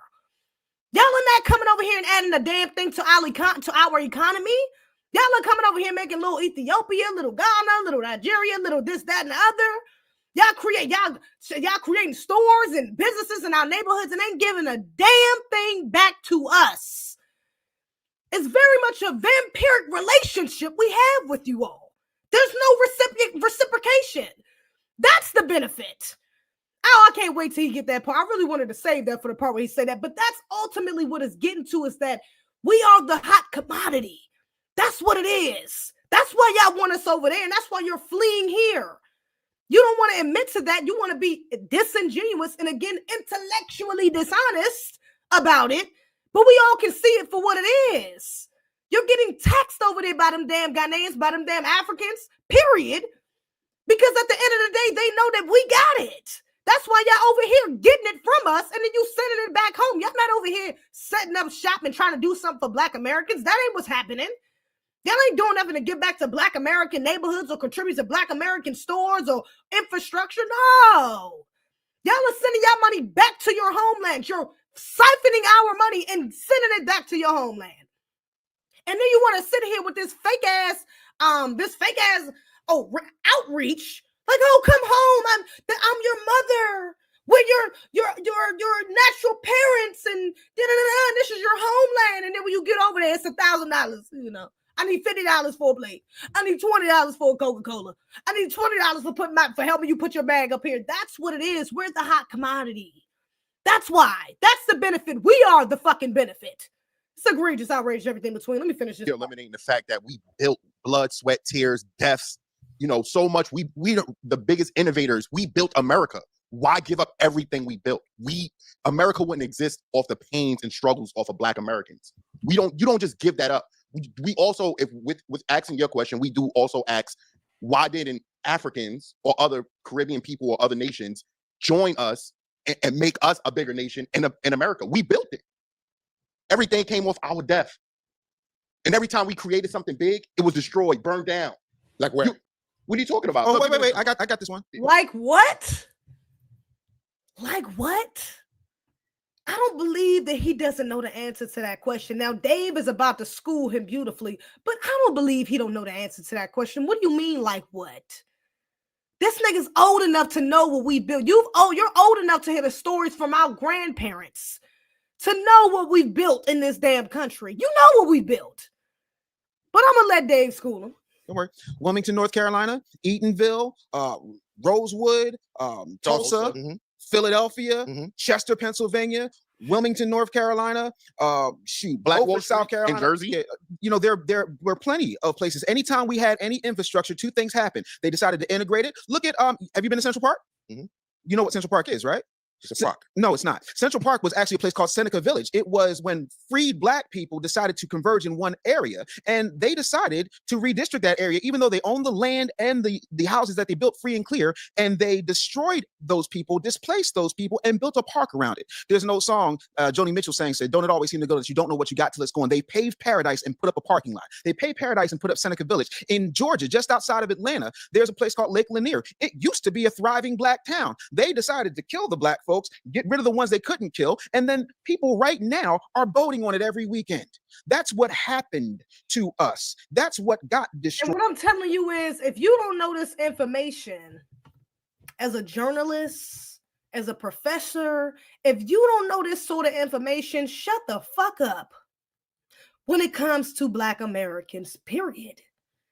If you don't even know this basic information, this is shit that we learn as children about Tulsa.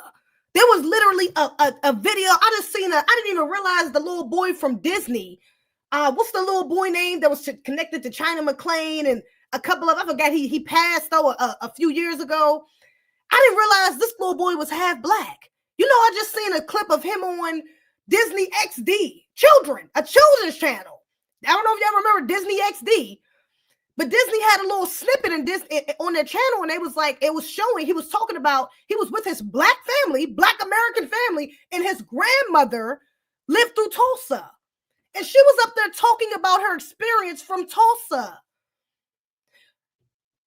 This is shit that we already know. You should know these things to be qualified to speak on us. Honestly, you got enough problems in your homeland to only be focused on shit over there anyways. I don't even know why you over here speaking on our problems. You got plenty of problems. We just went through a whole list that you could talk about your own homeland that you could be worried about fixing, focusing on correcting right now. But the fact that you don't even know these very fucking basic Black History 101 facts, you need to be very quiet when speaking to us. You damn sure shouldn't be taking over a conversation with other Black American men who actually live this shit, who actually have grandparents who can talk to their grandparents and their parents about lived experiences through things like this. You damn sure shouldn't have the audacity to be doing that. But you're up here trying to tell us why we don't have a culture, and you don't even know about fucking Central Park, about Seneca Village, and you're how old, and you're a journalist? I'm gonna let Dave continue. And it doesn't mean that we don't keep building, but after a while, even if you look at the flea experiment, you familiar with the flea experiment? The what? The flea experiment. No. So the flea experiment goes like this. You take a bunch of fleas, you put them in a jar, you put the top. Hold up, let me go. He get into the flea experiment. The flea experiment is like a so when they get to the top of the jar, and they realize that you can't go past it. You can't get out the jar because when they remove the lid from the jar, I didn't even got to get into it all. It was symbolism of basically that we've been traumatized so badly. That's why some of us are unmoving. Let me just say that. Ability to build Black Wall Street is innate. Why haven't we repeated it? Because that ability, you and we will not have an opportunity to do certain things. But if that ability to build Black Wall Street is innate, why haven't we repeated it? Because we cannot. And here's now let's go to your flea experiment. Sure. How about the other people who've been held down also by the same condition for long? Why are they not? Here is my problem. I have a lot of mentees. What other people? What other people? See, he gets into the Jews, he gets into the Japanese. What other people have been through what we've been through? No one. We cannot, our experience here in this country cannot be compared, damn sure not to no fucking Jews who only had 4 years in them concentration camps. 4 years. Compared to 400? Are you being for real? Are you compared to over 200 years of slavery, chattel slavery? Are you really trying to compare us?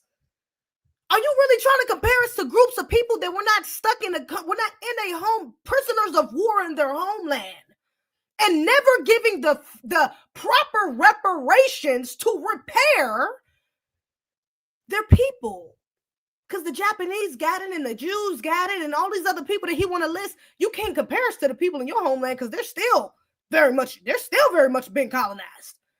So what group are you? What are you talking about? Why are you just, and this is what I mean, he's been intellectually dishonest. Oh, well, if you did it before, if it's an innate thing, why can't you do it again? You know why. And if you didn't know why, which I do believe you do know why, if you didn't, he just fucking told you that literally they drowned our cities. They literally bombed Tulsa. They literally dropped bombs on a Black neighborhood, a Black town, successful Black town. They literally implemented intimate domain on the people of Seneca Village, the foundational Black Americans of Seneca Village, and forced them out, gave them pennies to the dollar of what the value of what their property was actually worth. They get nowhere near as much money they were supposed to get. Gave them chump change, and then put a fucking park over top of it. And you're asking me why? That's his point of the flea experiment. If we keep building and then get burned out, we keep building and getting drowned out, we keep building and then getting pushed out, at what point do we not get tired? And you know what's crazy is that we're still doing it. We so fucking crazy. We so goddamn, it's just so much of our culture to fight back against this egregious system that, nigga, we're still doing it. You might call us insane, because we're still doing it. But guess what you're not doing? You're not doing anything for your fucking homeland. You're not building a Seneca Village in your homeland. You're not building a Tulsa over there in your homeland. You over here talking to Black Americans about why we're not doing something and they got shit to do with you. And this is why I'm like, he really needs to be deplatformed. He should be deplatformed. At least from foundational. If you want to go talk shit to these Jamaicans and talk to them about why they ain't got no fucking culture, or the Haitians or the Nigerians, fine. If they cool with that, cool. Especially the Africans, because those your people anyways. But when it comes to us, you have no room to talk, sir. Yeah. African American students whom I used to take to Africa, I had a program. Every year, I take a bunch of them to build schools in Benin. A lot of that money out of his own pocket, by the way. Yes, Africa, I had a program. Every year, I take a bunch of them to build schools in Benin. He takes a bunch of us to build schools in Benin. Do you see what I mean? We are the hot commodity. Because why don't you have a program to have other people in Benin, or people from Lagos, Nigeria, or people from Ghana? Why are you not getting other Africans to help build your homeland? Why do you feel the need to come all the way over here to America to bring us over there to help build your own fucking homeland? Well, we got schools over here that need to be built. We still waiting on Dr. Umar shit. Shout out to Brother Ben X for building that trade school in Texas. Congratulations to that brother. On code. But you got the nerve to be talking about how we ain't got no culture and we're not. Mind you, he started off again. I just want to give a quick reminder of that first video he went viral for. We talked about how hardworking Haitians were. And that's a tribute of their culture. That's how you know they're Haitian, is because they're hardworking. But you got some lazy ass Akatas. You bringing lazy ass Akatas to fucking Benin to build schools. I think you got to be a little hardworking to do that, don't you? But you didn't attribute that to Black American culture. But you quick to attribute it to Benin or to your own culture, to whoever the fuck, whatever goalpost you try to move to fit this anti-Black narrative. This is insanity, man. This man is some bullshit. I'm sorry. He's honestly, I would go as far as calling him a pseudo-intellectual. I would honestly go that far. Honestly, I might rename this joint to say pseudo-intellectual, because that's really what the fuck is giving. It's going past this intellectually dishonest. It's getting the pseudo-intellectualism, honestly. He's just pulling shit out of thin air. A lot of that money out of his own pocket, by the way. Credit where credit is due. Now, I really get the goose on my skin when we keep repeating the very thing that is building prisons around us. One is that we've been psyched up, so we can't do anything. Two is somebody is always lurching in the dark.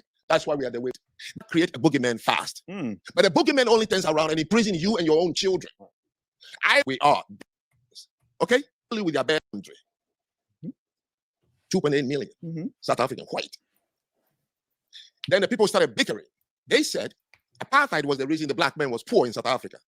So the majority, 51 million Black people, were waiting on 2.8, saying that apartheid. You don't know what apartheid is? Apartheid was no economic thing. Apartheid simply is what is happening in America, like in Westport. Look, don't have children with our girls. We want to keep a pure race. Apartheid is what is happening in India. We want to keep Indians marry themselves. Koreans are eugenics. They marry each other. How many Koreans have you seen in America married to celebrities? No.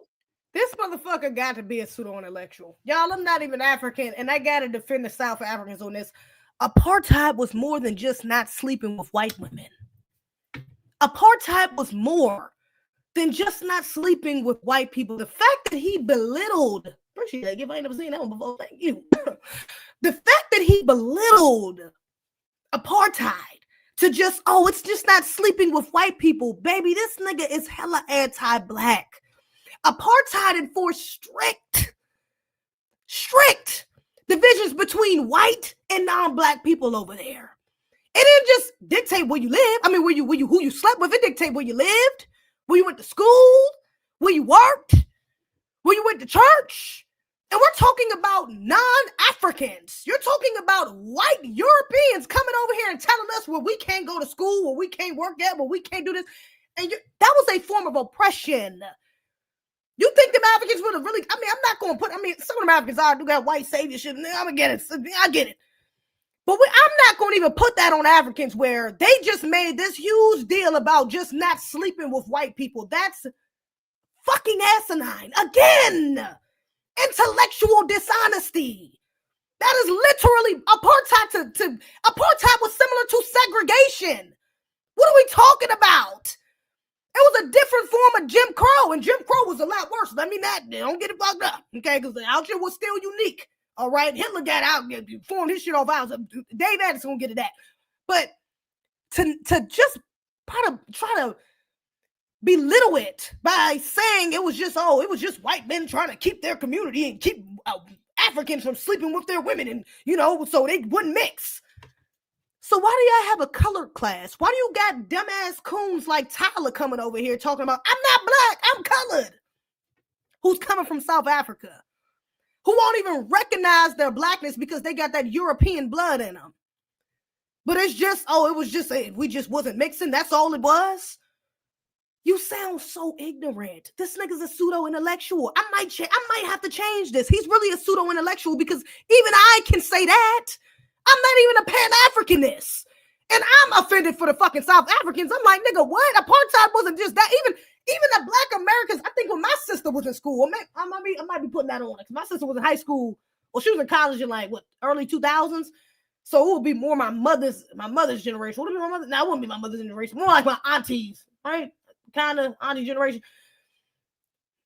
During apartheid, Black Americans were heavily active on college campuses, in political spaces. There were many of us that were on code that said, free the South Africans and apartheid. We were all for that when that was going on. That is something that Black Americans over here were still fighting for because we're just on code. It's a part of our culture to be pro-Black. I told you that. Do you think we would really have went that hard for South Africans if it was just y'all couldn't sleep with white people? We're not even with that. Most of us are part of our culture too. We're not even with that. But you think we was going that hard for some South Africans because they couldn't sleep with white people? No. That was a form of oppression, sir. And he knows that again. He's moving. He is belittling something to validate anti-Blackness. He is being intellectually dishonest. This is so insane. That's why I'm like, the fact that they didn't call him out for being intellectually dishonest this whole time, because he does this so many fucking times throughout this interview. I'm like, man, I wish they would have went hard on him because I'm not listening to a goddamn thing else this nigga got to say. I'm sorry. I'm not doing it. I can't. I don't think I can sit through nothing else of his. I don't think I could do it. I want somebody to honestly, they checked him enough. I'm going to say that. They didn't check the brother enough. I love that they did correct him and fact check him. But I wish they would have really got on his line because this is so disingenuous. It's crazy. That's apartheid. So if you start marrying them, they'll tell them, clean out. How was it? Now, if Blacks believe that they can build South Africa, you know what? Mandela wouldn't waste his time in prison and all these things. He would have simply said, you know what? Let's have a BSA, Black South Africa Republic. Let them cut off white South Africa and let's compete. No, they wasted their time asking the whites, just allow me to come to your beach, to your clinic, to your schools. Okay, 32 years ago, the white man said, just wait and see. We are warning them that managing a country is not something anybody you can just do. So 32 years ago, they gave the country back to the Blacks. I was there in 2022 to speak. They are now having load shed. Electricity can't stay on. Water is not flowing. Roads are cracked. Airport is breaking down. The Durban train station is finished when they gave it to Blacks. So you're saying that they're not capable? No, they're not capable. I don't have to say it. 32 years. It took Singapore, Hong Kong, South Korea, Malaysia, and Indonesia to build themselves up right after independence. 14 countries in the Balkans. Many people in this country who are below the age of 40 don't understand what Soviet Union means. That was the devil's empire that colonized 14 countries in their grip for 40 years. Name one Eastern European country that is downtrodden because of the Russians. So do you have the answer to the reason they're not capable? There's no reason. So they're just not capable because they're just not capable? There's no reason behind it. There's nothing behind it. There's not a particular mindset. I'll tell you, because if you look in the generation of where I come from, So he has a white savior mentality. Because for you to tell these people that they're just incapable of doing it and they just need it, do you see how he worded that? Oh, yeah, well, we let them have it and look what happened. The country just, do you think they weren't sabotage? Do you really think that that these people fought for power? Look at every place, any place where there's Black people in colonization and Black people won or fought for some sort of power, some sort of freedom, some sort of independence. Every single place still is under the sabotage of white supremacy. Every place. So for you to get up here and say it's just, they just can't do it. Look, there's no reason. It's just they can't. And then you want to start explaining that there's a reason because everybody is looking at him like he's fucking stupid because you sound dumb as hell. Let's just keep it a being. You sound absolutely ridiculous and very uneducated. For you to get up here and say, oh yeah, they just couldn't do it. They just, man, and I'm trying not to even go too hard because that ain't even my plight. That ain't even my fight over there. My defense on this is really just to go to bat for Black Americans and his bullshit with Black Americans. But man, it's crazy that he's disrespecting so many black people. That's why I'm like, Dave, I think you really should rehash this friendship you got with this nigga. Because I get that he keep that same energy with all other black people, but that don't make it right. It don't make it right. So what did you build in America? Name one thing you built. You were in the 6 states in the South, farms because of your ability. They took them to Jamaica because of plantation. They took them to Haiti because of plantation. So when they brought you here, it's because farms. And you keep saying we build. You're making the kids angry. If the man didn't have a home, how could he bring you as a slave? He built the country. He wanted you here to maintain some things, man. So what? You build. So what? You will give your dignity, your children's dignity, because we build the country. Therefore, we are going to stay in the country where we will be looked down upon. We will be indignified because I build it. Instead of you going and build. You know what the Jews build in other people's country, but they left it easily to go to a desert. And look at it today. Touch one of them, and God bless you. You cannot compare us. Dave is about to break it down too, but you cannot compare us to no Jews. And again, we built this damn country, sir. Why are you acting like he has to list things off that we built when, baby, we literally built this fucking country through free labor? We was never paid for that. Are you ignoring 400 years of history? I'm like, this is such cherry picking of history. Why are you sitting up here acting so, this is weaponized incompetence. It's more than just intellectual dishonesty, because this is weaponized incompetence as well. You know what we built, sir. That's why you're here. And we didn't have to build a damn thing for us to have fought for you to be here. Guess what? You wouldn't even be asking that question, be sitting on that couch, be having that microphone without the plight, without the bloodshed of foundational Black Americans. Period. Point blank, period. Without us, there is no you here. Point blank, period. So why do you keep making this cyclical argument about what did we build? What do you mean? What are we talking? Are you talking about the hundreds of inventions that we have? Are we talking about the hundreds, and that's just patented? Are we talking about the hundreds of inventions that were stolen from us? We built this country. There is no debating that, sir. And you know that. You know that. This is why I'm like, for him to get up here and say this is so, that's what frustrates me, because they're not telling him, like, brother, you know what we built. Why are we even entertaining this conversation? Why are we even entertaining these ignorant ass questions? Because you know, baby, you know, what did you build in your homeland? How about we flip that? What the fuck did you build? What did they build in Benin? Because y'all ain't got no beds in your hospitals. What are we talking about? Y'all got children. Why do y'all have fucking 14-year-olds as damn near half your population? What are they building? What are the children that's selling themselves off for $15? What are they building? What are the families of them building? I'm confused, sir. We could be asking that question, and we a lot more justified in asking that question because y'all over here. We ain't over there asking y'all. When we go to Ghana, when we go to Nigeria, when we go back to the motherland, we don't go over there with this mentality of what did you build? Why y'all not coming back why y'all not trying to come to America? No, we go over there with the mentality of, oh, we're unified. We're coming here. We're trying to relearn a culture. We're trying to help add to and contribute to the society. I've never heard a Black American go over there with the mindset like, yep, I'm about to go over there. Check these Ghanaians. Like, what the fuck is they building?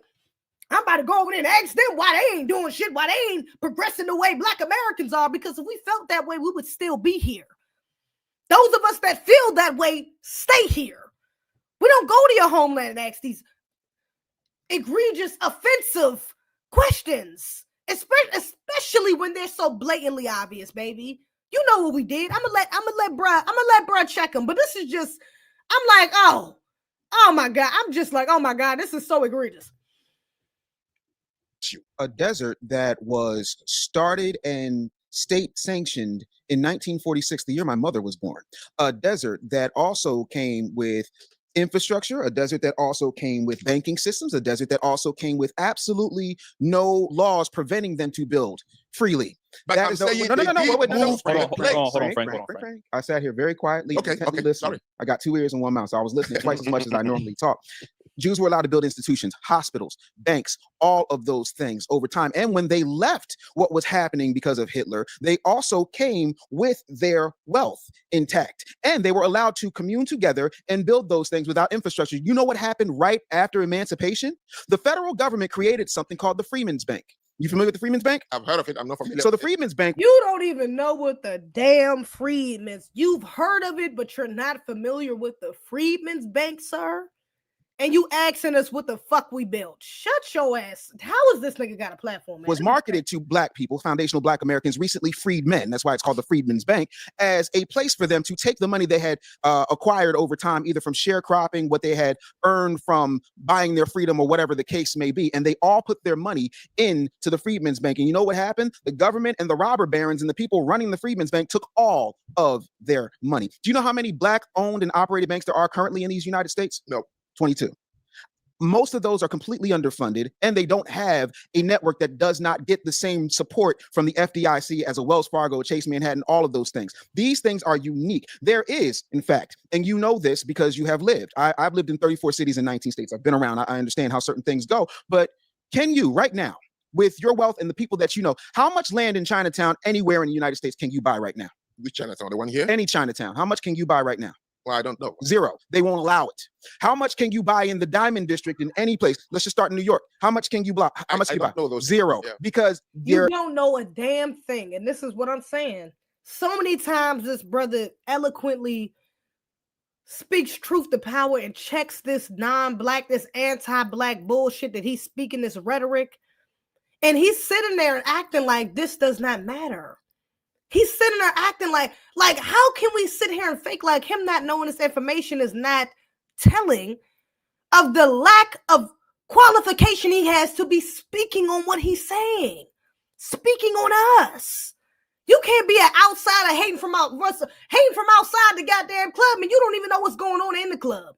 You don't know how the club was built. You don't know what was who up in there for real. You don't know who running it. But you hating from outside the fucking club, man. This is crazy. They're allowed to gatekeep that. There is no situation that you can name in America in modern times, taking slavery and everything off the table, just starting from 1865 on, that does not have white involvement and white interference. If you can name it, I will apologize, but it does not exist. And that's what makes us unique versus the Jews who are allowed to take their money. Oh, and by the way, the United States of America, also Germany, all of those countries that were involved in World War II paid and repaired the Jews.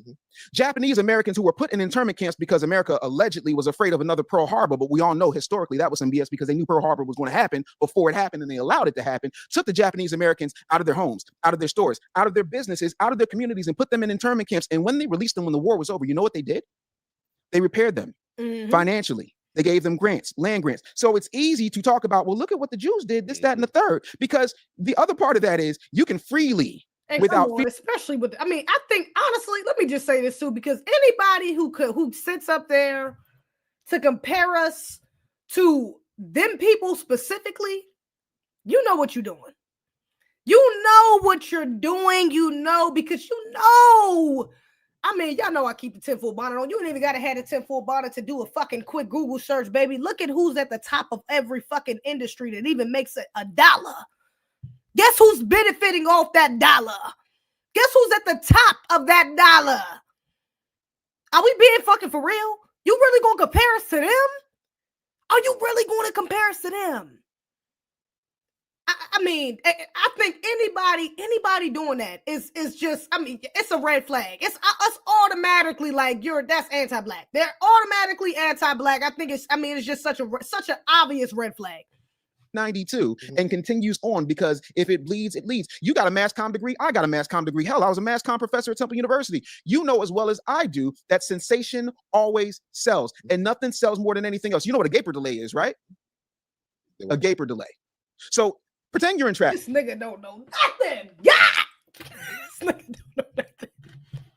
He doesn't know any. At no point does Dave ever say, I don't think at any point throughout this whole 2-hour interview does Dave say, what do you mean by that? I never heard that before. I'm not aware. I don't think anything that Frank says Dave is not at least somewhat aware of or have some knowledge on. But there are multiple things that this tether pretends he doesn't know. Multiple things. So like we can sit up here and act like it's ignorance, and I don't think it is, baby. I think it's weaponized incompetence. I think it's intellectually dishonest. He know what the fuck he doing, man. Traffic, right? Whether you're on 95, the Tappan Zee Bridge, wherever you are, and there's a delay in traffic, and you can't figure out what it is, and so you're driving up, and all of a sudden you see that there's somebody with a bad accident. Their arm is off, or their head's rolling down, and your mouth is agape. People are slowing down because they want to. It's a gaper delay. Mm-hmm. We have been programmed, all Americans, regardless of skin color, to ingest a diet of negativity. But the biggest producers of negativity without any balance, or the biggest group of people that have negativity without any balance by design, are foundational Black Americans. And we're the only culture in America that has that. I keep saying the same thing. I would ask the same question. You would say, this person did this to me. I would say, why did it work? The propensity must be there before the stimulus was introduced. Now, if you do not, my grandfather told me something.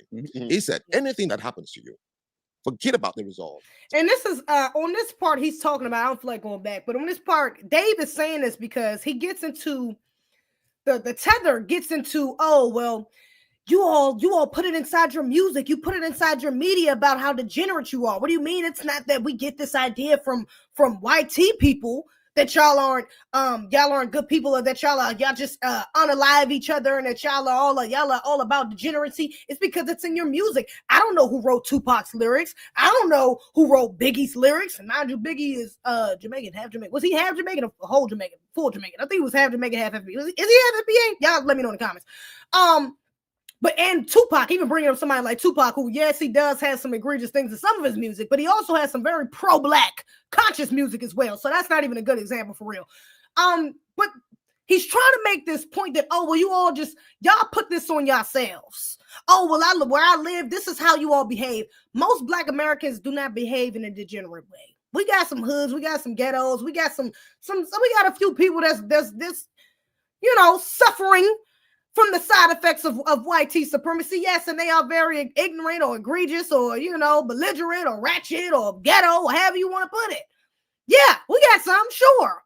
But to put that image on all of us, that is something of the YT supremacists. The majority of us don't have that. You walk into most Black American neighborhoods, these are regular ass neighborhoods. I've lived in a Black American neighborhood my whole life. I've never not lived around Black Americans. I've never gotten shot up, never gotten jumped, never gotten robbed, never gotten raped, none of these things have ever happened, or anyone I know. This is the experience of most Black Americans. Most of us are not being represented correctly by those of the mainstream. That's why they're on the mainstream, because the YT supremacists said, yeah, Negro, you're a good one who I can use to skew the image of Black Americans. That's why they reach the heights that they do. And when they don't, they're sabotaged. They're punished. They're thrown in jail. They're thrown in a hospital. They're unalived. Unexpectedly. They OD out of nowhere, end up in a bathtub, or as soon as they get out of line, something happens. That's why I seen somebody say that on Twitter. They made a great point, like, oh, I always thought of one-hit wonders as a bad thing, but maybe one-hit wonders, I've never seen that one before. Thank you very much, brother. But maybe one-hit wonders are just people that never sold out. Maybe. It's a lot of Black Americans with one hits. It's a lot of us that seen the egregious things that happen in that fucking industry and said, nah, you know what? I ain't gonna go that route. I'm good. I'm straight. I'm gonna stay on the grassroots. So I'm gonna switch up and go another route, because we understand the things that come with that life. You want that lifestyle, you're gonna have to sacrifice some egregious. Y'all know I keep the tip for a bottle. You have to sacrifice some things. So let's not. I like the fact that this brother said that, and the fact that right before this, Dave Anderson, he also talks about how he was in the music industry. He said he did backup for, like, I think it was Teddy Pendergrass or Marvin Gaye, one of the two other guys. But he said he's literally been in rooms with people where these labels, these distribution companies told them, like, yeah, you can do this, but you can't do that. That's not the image we want. And it was something positive, or it was something conscious, or something on the lines of pro-Blackness. They literally filtered that out, and he knows this. I think he knows this, and he's just playing dumb, man. Let me keep going. Hold up.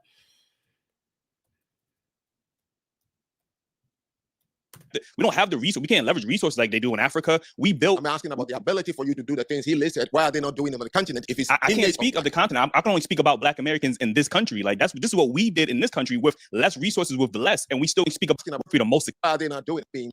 Africa has almost 1.2 billion people, 54 countries. Yes. All right.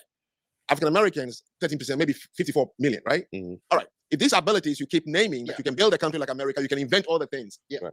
Why the people from whom you came, why are they not doing it? Because they don't got the same pedigree as us. Black people in America are the richest Black nation on earth. We're the most successful Black nation on earth. We don't have the resource. We can't leverage resources like they do in Africa. We built. I'm asking about the ability for you to do the things he listed. Why are they not doing them on the continent? If it's I can't speak of the continent. I can only speak about Black Americans in this country. Like this is what we did in this country with less resources, with less, and we still accomplished more than anybody in the diaspora. Well, then what is the complaint about the white supremacists? Here's the complaint about the white supremacists. He's playing dumb. You know the white supremacists control every area of activity, every major area of human activity. He's playing dumb.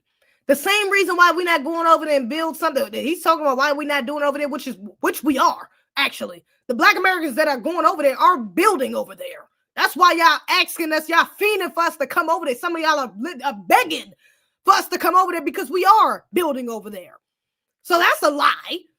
But number two, baby, you know that this sabotage is not, you cannot outrun white tea supremacy. You know that the sabotage is 100% real, which is why your country is in the state that it's in right now. That's not just, I'm not going to put that just on the African people over there. They're just so foolish, unlike he did. They're just so foolish and incompetent and they just don't know how to build. They're dealing with sabotage. They're dealing with what's the word I'm looking for? They're dealing with people who are stealing their resources, who are exploiting them. That's the word I was looking for. They're exploiting their resources. So we're not going to, this is, oh, Lord. And you are the richest nation on earth, and you've done all these things. Because even with white supremacy, we still accomplished more than anybody in the diaspora. I understand. Then what is the problem we are here talking about? Here's the problem. We are the only group in America. Why are you complaining if you just say now, no, I mean him. You are the richest nation on earth. Still over talking, still interrupting. I'm like, I don't know how they did it. I don't even know how y'all made it this far. I don't know how y'all made it this far. I don't know how y'all made it this far, like for real, because at this point we would have a serious, as much as he's trying to overtalk and interrupt, we would have a serious problem. He knows what he's doing. Dude, what are you talking about? Why is there a complaint of white tees? Just because we the richest don't mean that we have control, baby. That money don't mean nothing if we don't have control, if we don't have ownership. Shout out to Dr. Claude Anderson. It don't mean nothing if we're not owning anything. We can make the best music and we can have the most celebrities and the most and all this, that, and the other. But if we're not controlling and owning this, we're stuck. We're at a cap. There's only so far we can go. And that's the point he is being intellectually dishonest about. Because he knows that. You've seen what we've done in this country. You've seen how much we fought, how much we do, how much we continue to do, and yet there's still a cap. Because we still live under this system. And y'all coming over here and flooding us and acting like y'all want to get on code with these non-blacks and these white tea supremacists and want to be white tea supremacists doesn't help that. It actually hurts our plight a lot more. So please, especially with y'all coming over here and siphoning money from our goddamn communities and sending it back to your own country and still ain't doing nothing for your country. I agree with you. And we have done all these things and accomplished all these things. Then why are we talking about somebody did something? Life is just going on. You're going to be better more. Talk about what is here so the kids can hear it. Pointing that to them. You are pronouncing and highlighting. You're the one making it that the kids are demoralized by this. Now, let me go to the third word. Yeah. You see, this is the problem. I'm not speaking down. Stop using the words. We are having a very heated discussion. Okay. These are my views, and I'm sharing them about a certain people who are close to me. It's not speaking down. This is where the violence starts. So let me. You are speaking down.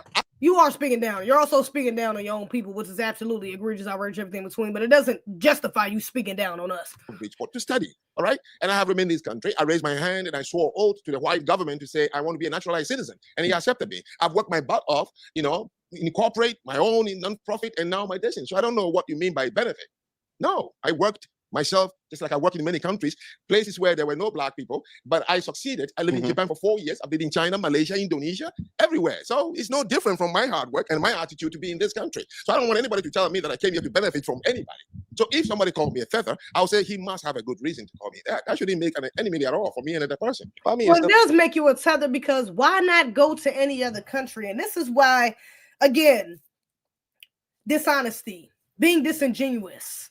Because you could have went to the UK, you could have went to Canada, you could have went to Germany, you could have went to Russia, you could have went to France.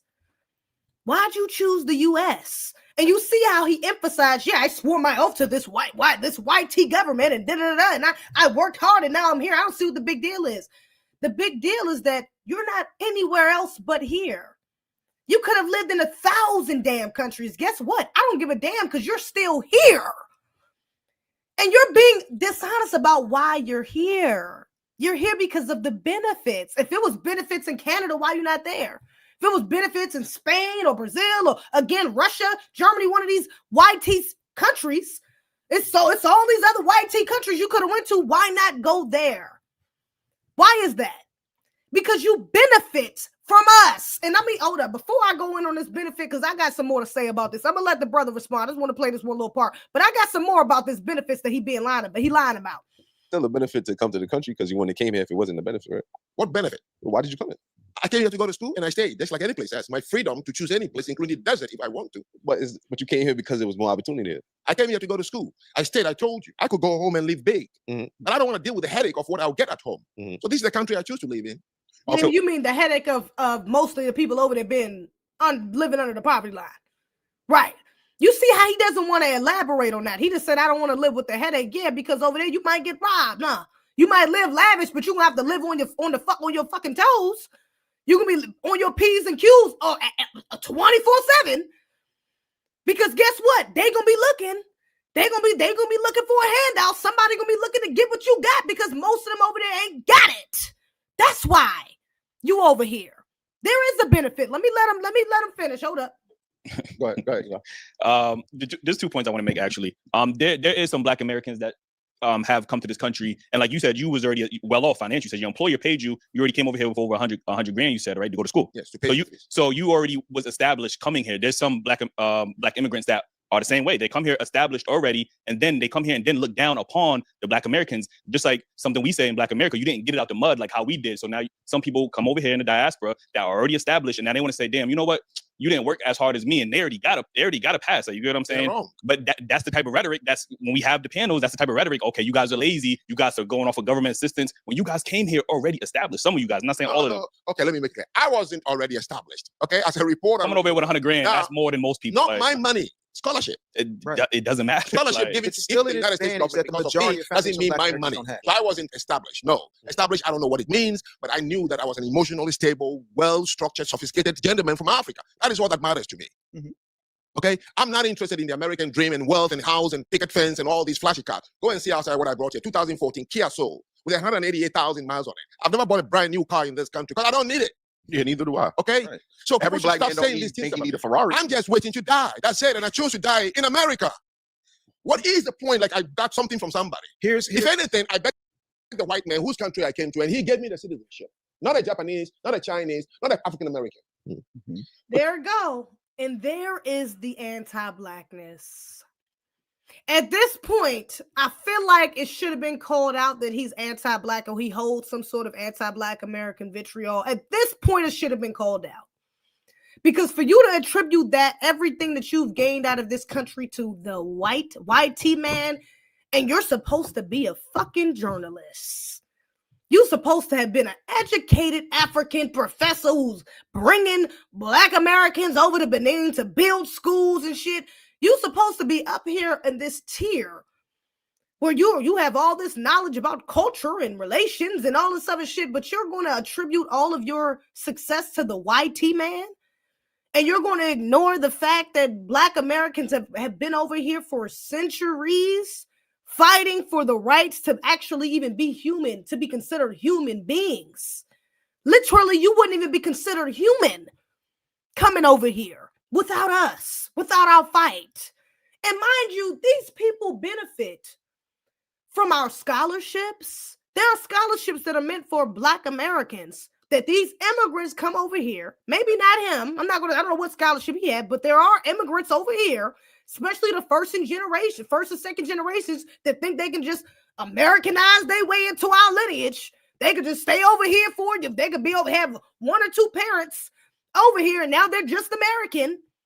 They didn't Americanize their way into our lineage, and now it's, well, yeah, I can apply for the MLK scholarship, but I can apply for this scholarship for shit that's meant specifically for Black Americans, because you just going now, you identify under the guise of just Black. The only reason that you can even identify under that and apply for a loan for Black people, apply for anything under the guise of Blackness is because of Black Americans. And we're not going to sit up here and fake like this system doesn't you sabotage a benign neglect to oppress Black Americans and try to put y'all docile Negroes, docile Africans over top of us, people like you, tethers like you, that come over here with this anti-Black American mentality and pedestalize y'all, give y'all scholarships, give y'all loans to create businesses in our neighborhood so y'all can have little Africas, or y'all can own all these beauty supply stores, all these taxi companies, all these convenience stores, and not hire not one damn Black American, only hire other immigrants, and continue to benefit from our communities, get money from us, and siphon it back to your own homelands. Not only do y'all do that, but even some of y'all benefit off our oppression straight like that. Some of y'all use the egregious things that has happened to us to your own benefit. Some of y'all, like that African I just did a live about a little while ago, I think like a week or so ago, African in Colorado. He was a part of and he said he didn't have any part of it. That's what he says, but it wasn't given that. I'm gonna be real. It was given he had a part of it. African in Colorado, the mayor, he had a burning cross hoax. Well, they was burning a cross on his front lawn, acting like it was some white supremacists that was trying to unalive him because he was running for mayor. And guess who won? Because of that incident. And then guess what? Come to find out, it was a hoax. Come to find out, it was just two other people on his team, or that he said he had only had some association with. He only met a couple times. They ended up doing that for him so he could win an election. Yeah, you're benefiting off our oppression. Guess whatever type of benefits y'all get. Y'all get levels of protection from Black Americans. You know, when Ahmaud Arbery, when that tragedy happened to that brother, he lost his life. Do you know that Black Americans were the ones that were rallying for that brother?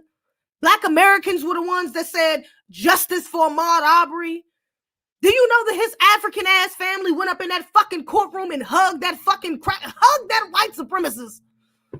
Hugged that white supremacist and said, "We forgave you," and crying and shit in a fucking courtroom? After we backed them? Not no niggas from Africa. Y'all didn't come over here in floods, and y'all wasn't over there saying, "Oh yeah, justice for him." It was us. That was us. We said he's Black. He's a Black man that happened to him. We're going to rally behind him. That was injustice. That was unjust. We're going to rally behind this brother. And y'all turn around and hug her fucking Karen ass in the goddamn courthouse. That was a form of protection from us. When these things happen, look at even the tether Candace Owens, the half tether Candace Owens, who used the NAACP to sue. What did she sue? Some white boys or something out the high school for harassment? So y'all love to use us when it's convenient. Y'all love to benefit from us when it's convenient to you, when it's to your own convenience. But when it's time to get down to the nitty gritty, when it's time to be honest about it, it's, oh, what's the benefit? I'm just a hardworking African who just happened to be here and pledge my allegiance to the white T-man. And that's why I'm here. Not because of you Akatas. This is so anti-Black for him to even get up there and say that, for you to ignore what we've done. Even the fact that y'all benefit over birthright citizenship, and Dave Anderson talked about that, the 13th, 14th, and 15th minute that has directly benefited you all, and civil rights. But you want to, and he doesn't even address this. He's trying to skip past this to act like, oh no, I just came here to, Yeah, I just pledged my allegiance to the white T-man. No, that's not it. And let's not act like there's not a vetting process of again, to make sure y'all are docile and coons and aligned with white T supremacy, or the wannabes at least, to go against us. That's who they bringing over here. It's not a surprise that he blowing up. This nigga might be agent. Damn, you know what? This motherfucker might be agent or something. This could be a psyop from the government. Maybe they trying to distract us from some other shit because ain't no way it's a coincidence that this nigga just came from out of nowhere. He might be a fucking agent. Like, for real, he could be agent. I didn't even know gifts made sounds. I appreciate that. Thank you. That's egregious. But the reason that you're talking about things that would make us understand each other. And maybe I thought I used to say, I give it to the African Americans. They were uprooted, shook so hard there is no soil left for the root to germinate. And yet look at them here. You come from your own place, and we are all messed up out there. So who should I give the credit to? Well, the other point I do want to make, I want to get to you, Dave.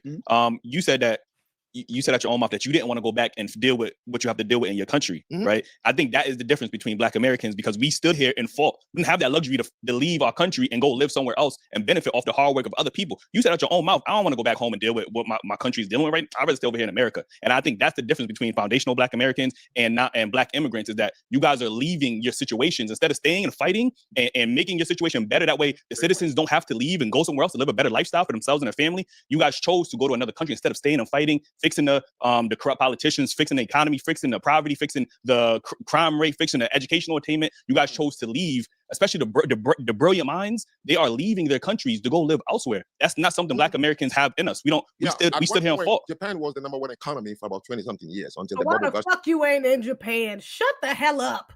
Do you see how this tether deflects? Why the fuck are you not in Japan then, nigga? You're here. Why are we playing like they play? I'm sorry. They should have checked this. They should have went on this, man, because how does he say that? And you go to, well, Japan has the best economy, really had the best economy. So why the fuck you ain't in Japan, sir? Why are you not in Asia right now? Get out of here. In 1989. Oh, my God. But forced put together by some foreigner. So you're calling something I don't have my country. No, I don't have that allegiance, really. No. Of course you don't have that allegiance because you're a tether. You're tethering yourselves to us. You got an allegiance to the YT man here in America. That's what it is. And I'm glad it came out your own fucking mouth. You know what? I'm glad you said that. And you know what? I'm glad you said that, because you don't got an allegiance to your people, clearly. The way you speaking on your fucking homeland, clearly you don't got an allegiance to your people, baby. You have an allegiance to the YT man in America. That's why you're trying to attribute everything positive to him. Any benefit that you got to him. Get the fuck I think where the benefit lies is that you were able to come here. This is actually insane. This is actually crazy. Where that right would not have been available in Oxford if it wasn't for that. That's a historical fact. It's not. I don't know. Hold up. Available to you. That privilege would not have been something that you would have been able to have taken advantage of. You would have wound up in Oxford if it wasn't for that. That's a historical fact. It's not. I don't know what the government of America, white government of America, had in mind in terms of immigration. Right, and I don't know. And I think that's why that's important for us to have these conversations, because it's about learning both ways. There's certain things that I know Europeans migrated here. Sure. I know Arabs migrated here. Migration is migration. So I know you don't know. And I think to have taken advantage of, you would have wound up in Oxford if it wasn't for that. That's a historical fact. It's not. Would have been right. Would not have been available and still happens. Where that right would not have been available to you. That privilege would not have been something that you would have been able to have taken advantage of. You would have wound up in Oxford if it wasn't for that. That's a historical fact. It's not. I don't know what the government of America, white government of America, had in mind in terms of immigration. Right, and I don't know. And I think that's why that's important. You don't know, but you're so adamant on this anti-blackness that you have, this anti-black energy you have for Black Americans. This nigga is unworthy. He is unworthy of speaking on us. He's unqualified.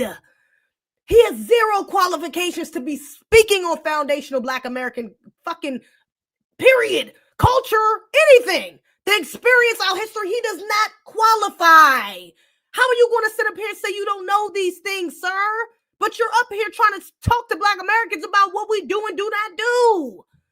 For us to have these conversations, because it's about learning both ways. There's certain things that I know Europeans migrated here. Sure. I know Arabs migrated here. Migration is migration. So I don't know. So I can't speak about it. But if you want to take the credit, but you understand how Black people was treated. But if you want to take the credit, nigga, look it up. Literally, it's a Google search, dumbass. Pick up a book. Are you being fucking for real? Are you being for real that you don't know that you wouldn't have the opportunity to go to certain schools over here without our fight for civil rights? Are you fucking dumb? Have you never heard of an HBCU? This nigga is this man. Let me stop for TikTok. Take me down. This man is literally slow. Like, he's delayed. He is using weaponized incompetence. I'm sorry. I can't. Because it's either that or this nigga's literally a fucking idiot. For you to be getting up here and saying shit like this, I'm sorry. You got to be a clout chasing dumbass for you to not to know some of this shit. I'm sorry. This is crazy. This is insane. You're too old not to know. If this was a young person, I could be a little bit more empathetic. But you're like 70, bruh. There's no way you don't know this information, man. And you was married to a black American woman. He must have been married to a coon. Maybe she was half white, half YT, and she was, half tether or something. He didn't say that, but I'm just it's no way you don't know these things. You was married to a black American. You've been over in this country for over 30 years and you don't know some of this shit. This is crazy. And you up here acting like you're the standard for intellectualism. You don't gotta say it, but just the energy. The fact that you're pushing so hard back on what these brothers are saying and they're black Americans, you should be quiet, sir. You should be listening. The fact that you're not doing that and you're trying to overpower this conversation, you cutting them off, they got to keep telling you, let the brother speak. Man, I'm sorry. This is crazy. This is actually insane. This is crazy. Understand? It's pointless. You understand, right? It's giving backhanded. So you understand how they were treated before. And at this point, I think they feel it. At this point, they're starting to see it. At this point, thank God, finally. At this point, at least they're getting fed up with it. Because he's saying, look at bro right here. Look at you in the corner. Understand? It's pointless. You understand, right? It's giving backhanded. So you understand? It's giving backhanded. It's pointless. Because now he's starting to see it for what it is. He's like, man, this nigga's literally like not even listening. He's not even, like, he doesn't even care. He doesn't care to not only, and it's not even that he doesn't know. It's the fact that you don't care to listen to find out. You don't care to be corrected. That's what they catching on to now. It's like, oh, this is pointless. This nigga's not even listening. He don't even give a damn. He just saying shit at this point. He don't even care what we saying to rebuttal. He just fucking saying shit. Understand how they were treated before we fought for civil rights and the right to vote and the right to. You understand how black people were treated before all these laws is passed. I do not have to. If you migrated before somebody is in slavery, well, that alone explains itself. Right. Yeah. So if you migrated here before, you're jumping to say because of that, as if other countries don't give immigration, and you haven't proven that. Other countries don't. If this is solely exclusive to the United States, then I would say you're right. But it's not exclusive to the United States. No one said immigration. Everybody knows that's a bit of a straw man. Immigration. That's a bit of a straw man. That's a bit of a straw man. Because they know that there are many talented skills. They have to import it, even if it means by force. They bribe. Japanese did it. But how you think you would have been imported in this country had we not fought for these rights? What right? Tell me the right. The right for naturalized citizenship, the right for civil rights. Whether you can't be so say for and that's why Trump said naturalized citizenship, birthright citizenship is for Black Americans, because that was really supposed to be for us. That was supposed to be strictly for foundational Black Americans, but you all benefited from that. If he has a child here, his child will be considered an American citizen. That's because of us. How will you sit up here? He's straight up like, this is why I'm like, I can't give him that he's ignorant. This nigga's just being dishonest. He's just using weaponized incompetence at this point, because it's like, how can you not see that 1 + 1 = 2, especially when they're laying it out so plainly and flatly the way that they are? How much more details and explaining do you need, sir? This nigga, he might be delayed. He might be a little, maybe, they be bringing the delayed tethers over here to, you know what I'm saying? I'm just saying. Example, you can let's pretend that we're on Earth 2, and let's pretend that Earth 2 is an alternate universe just like us, except for one particular change. And that one particular change is segregation is still in place. White supremacy is the law of the land. If it's white, you're right. If you're Black, get back, regardless of where you come from. Now, let's say that you did apply and you became a citizen. You would automatically be a secondhand citizen, and they would say, get your Black ass to the back of the bus. You can't do this. You can't do that. Do you know that when you became a lawyer in this country, up until Black people started becoming lawyers, there was no such thing as a bar exam? They created bar exams to bar us from becoming attorneys. Yeah. When we got the right to vote, they started creating things called grandfather clauses and poll taxes in order to keep us from exercising those rights. You understand that to be a fact, correct? I don't know. Okay, but trust me, the comment section will tell you that that's a fact. Okay. Civil rights. You don't know? This nigga is...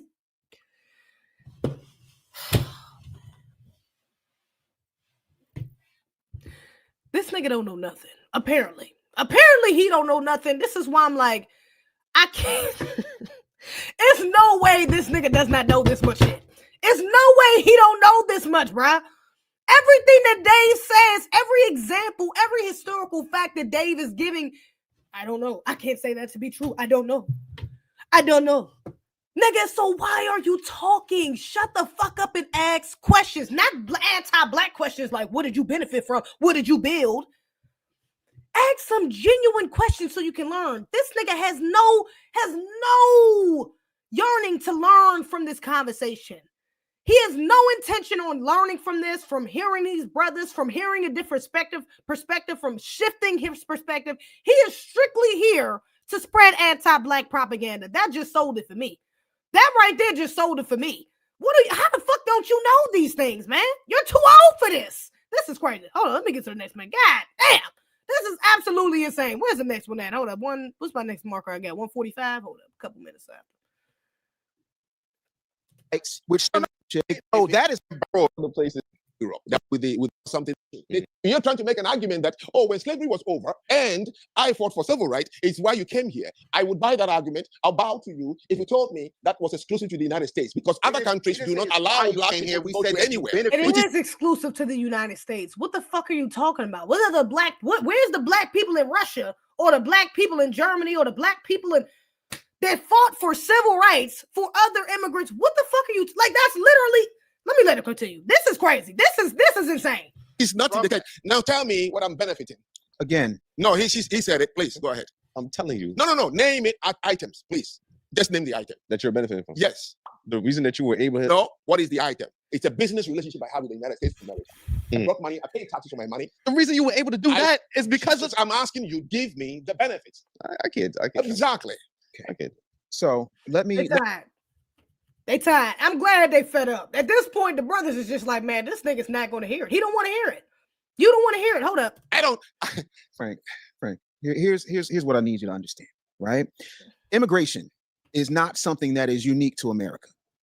No one ever said it was. That's a straw man argument. That's not what I'm on.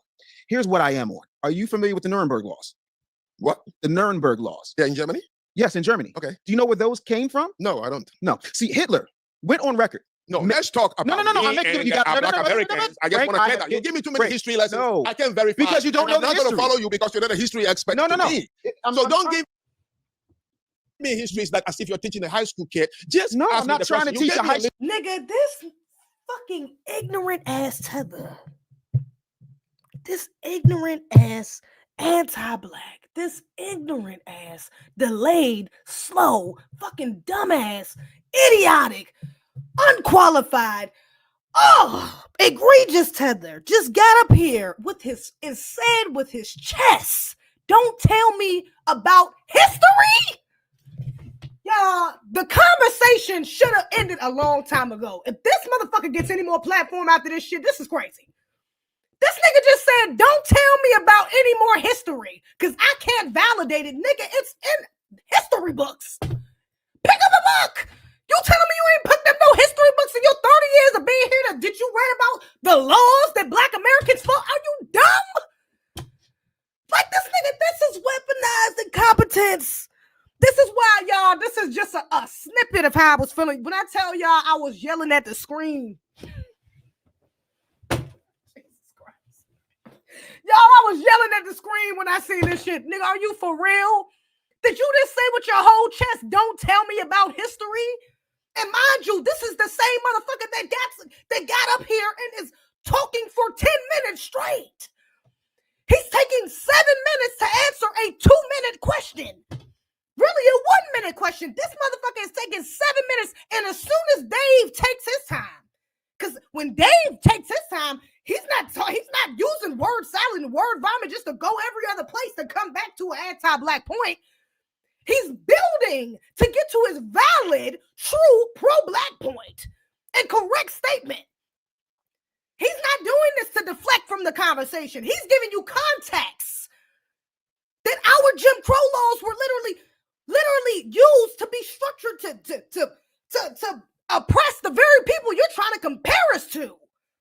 That they didn't even see the half of the bullshit we seen, but the little bit that they did see was stem from what happened to us. And you're up here talking about, don't tell me about fucking history, sir. He doesn't care. Exactly, Marcus Moore. He don't fucking care because he's anti-black. He's not here to learn. He don't give a fuck about Black American history because he attributes all Black American history to the white T-man. That's why. For you to say some ignorant shit like that out your mouth, don't teach me history because I can't validate it. What the fuck? What are you talking about? Dave, none of them. No, none of the Black Americans on this panel. And I think the brother in the middle, I believe he's the one, I think he's Jamaican. I don't think he's FBA. But the rest of the Black men on the panel, none of them at any point in this interview told Frank, oh no, we don't want to hear all that history. We don't want to hear all that context because, we can't verify it right now. And honestly, they would have been more justified because this motherfucker he just cherry picking history. He's just cherry picking facts to prove something anti-Black. So they would have been a lot more valid in saying that than he is. But Dave is not doing that. He's not cherry picking history. He's literally using the points in history he needs to combat what he's saying and to give context to what Frank is saying. So it's valid. It's needed. It's actually necessary for the conversation, not only because this ignorant ass or fake ignorant, intellectually dishonest Tether is spewing all this anti-Black rhetoric, but also for the listeners. The listeners that's listening, the Black Americans that's listening, the non-Black Americans that's listening, they need to hear that as well. Well, look, you want to talk about how the Jews and how these Jews, well, guess what? This boogeyman, the biggest, baddest wolf that everybody want to talk about in history, Hitler, he got his tactics from the people that was oppressing us. You don't think that that's a valid point to make? Like this, I mean, when I tell y'all, I don't even understand how it got this. Man, I might have got up and walked. I can't deal with shit like this. This is crazy. This is so disrespectful. It's so disrespectful and disingenuous. I can't. List of questions, and you said we're going to have this discussion. But to go to Nancy, I wasn't born. I wasn't. No, there. you're missing. I'm trying. This nigga said I wasn't born. You sound like a teenager. So if you wasn't born when it happened, it don't count. If you wasn't born or you wasn't around when it happened, it's invalid. It doesn't matter to the argument right now when y'all are literally talking about history. I mean, I don't know how. That's why I'm like, Dave, brother, if you ever see this, brother, please reevaluate your relationship with this man, because I don't know how the fuck you even got into a friendship, a partnership, anything of the sort with a man who's so deliberately ignorant like this. I don't know how you did it. You to tell me, I'm working in this country. But look, what is that one right that you can say I'm enjoying? Okay, you have the right to be a citizen here, which you would have not been. For the Americans, they wanted it, and they gave it to Frank. We're gonna let him talk. Exactly, because they got to keep telling his ass to shut the hell up because he wants to overpower the whole damn conversation. Egregious. Look at the way they brothers. You see the way these brothers looking at him? Let me zoom in. Y'all see the way they looking at him? They like, man, this nigga here, bro. I think they feeling the same way I'm feeling. But they brothers, they stand in their masculine square. But I think they feeling. I think I'm verbalizing. I'm saying exactly how they feel. I think this is exactly what was going through their minds. This shit I'm saying right now, because this is crazy.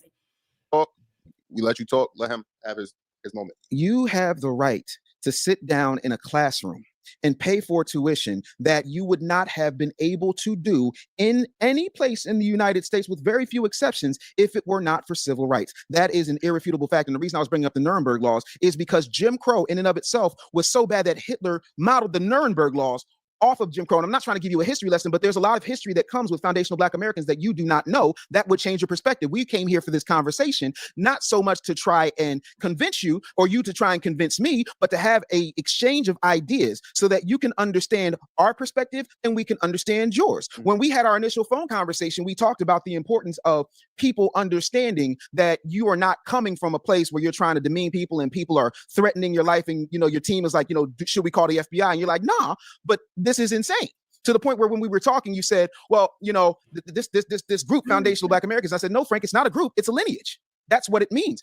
What I'm saying. Please ask me the questions. I don't like the too long because the things you're saying, I can't verify them. I wasn't there. So when you say something like that, you're forcing me to say, should I concord and say it's true? No, Because I'm not trying to get you to agree. I'm trying to give you things that you can look up later on for your own benefit, so that you can get a better understanding. This is not about trying to. The question now. Okay, so he is. Oh my God, this is so rude and disrespectful for you to get up here and tell. Mind you, Dave don't even go on long rants.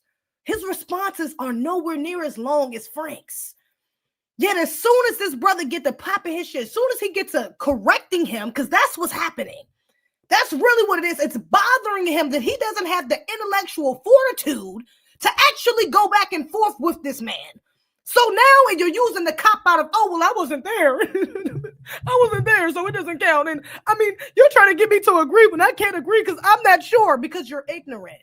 So what you should do is shut the hell up. But instead of shutting the hell up, your egotistical ass decides to boastfully poke your chest out and say, oh, well, no, we need to move on to the next question because, you can't just keep bringing up parts of history that I'm not aware of. Who the fuck says shit like that? Who does that? That's something like this, but man, he's a dumbass. Like, I mean, I honestly, like, truly, this nigga's dumb. Like, y'all know what I really want to say. This is crazy. This is actually insane. This man is slow. Like, for real, for you to be saying shit like this is a grown-ass journalist. This man has went to college. For you to be boastful about going to college and all these benefits that you done got from the white T-man, and for you not to know basic fucking American history. And got the nerve to tell a man to not use history that you're not aware about because you can't validate it. When you can easily just do a quick Google search after the show. Go back, re-listen, and do a Google search. But I guarantee you what he's saying is not untrue. And I'm going to give you one further. You're talking about I wasn't born yet or I wasn't there for it. But guess what? Guess who lived these experiences? Guess who have ancestors? Guess who has ancestors that lived through these things, lived through Jim Crow, the Black Americans you're talking to? You have no sense of humility or humbleness. Because you can't even use your ears to listen. Even if you disagree, even if you think it's incorrect information, you're on a Black American platform with a brother who has written multiple books, who is well educated, who articulates himself well, who has clearly done his research and homework on our history. And again, has a lived experience here, knows for his firsthand experience in the oppression that we have been under the system of white supremacy in this country, and is raised around people that has done the same, and you don't even have the fucking decency to listen, sir. He's anti-Black. This man is a coon, bruh. I'm like, for real. So let me go back to, because I asked you, and Dave, I want to switch to you because Frank said he's not offended by the word tether. Sure. Right? But when you hear the word akata, and there's countless amount of words, do you believe those words are to embrace Foundation Black Americans, or to do the polar opposite? Term, like. No, but the thing that I think is extremely important is twofold. The first is when you use a term like akata, that comes from institutionalized hate and divisive language that has been spread through media and narrative that puts us in a certain light. Right, that we're lazy. We don't care about like the N-word. Exactly. It's a nice little code word. You know, for example, I know people that would call us schwatches. I've known Italians that would call us spick dick mullignans. There's a bunch of terms that come up. Right.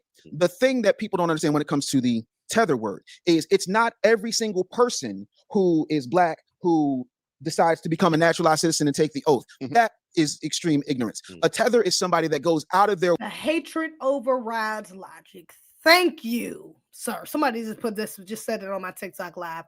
The hatred overrides the logic.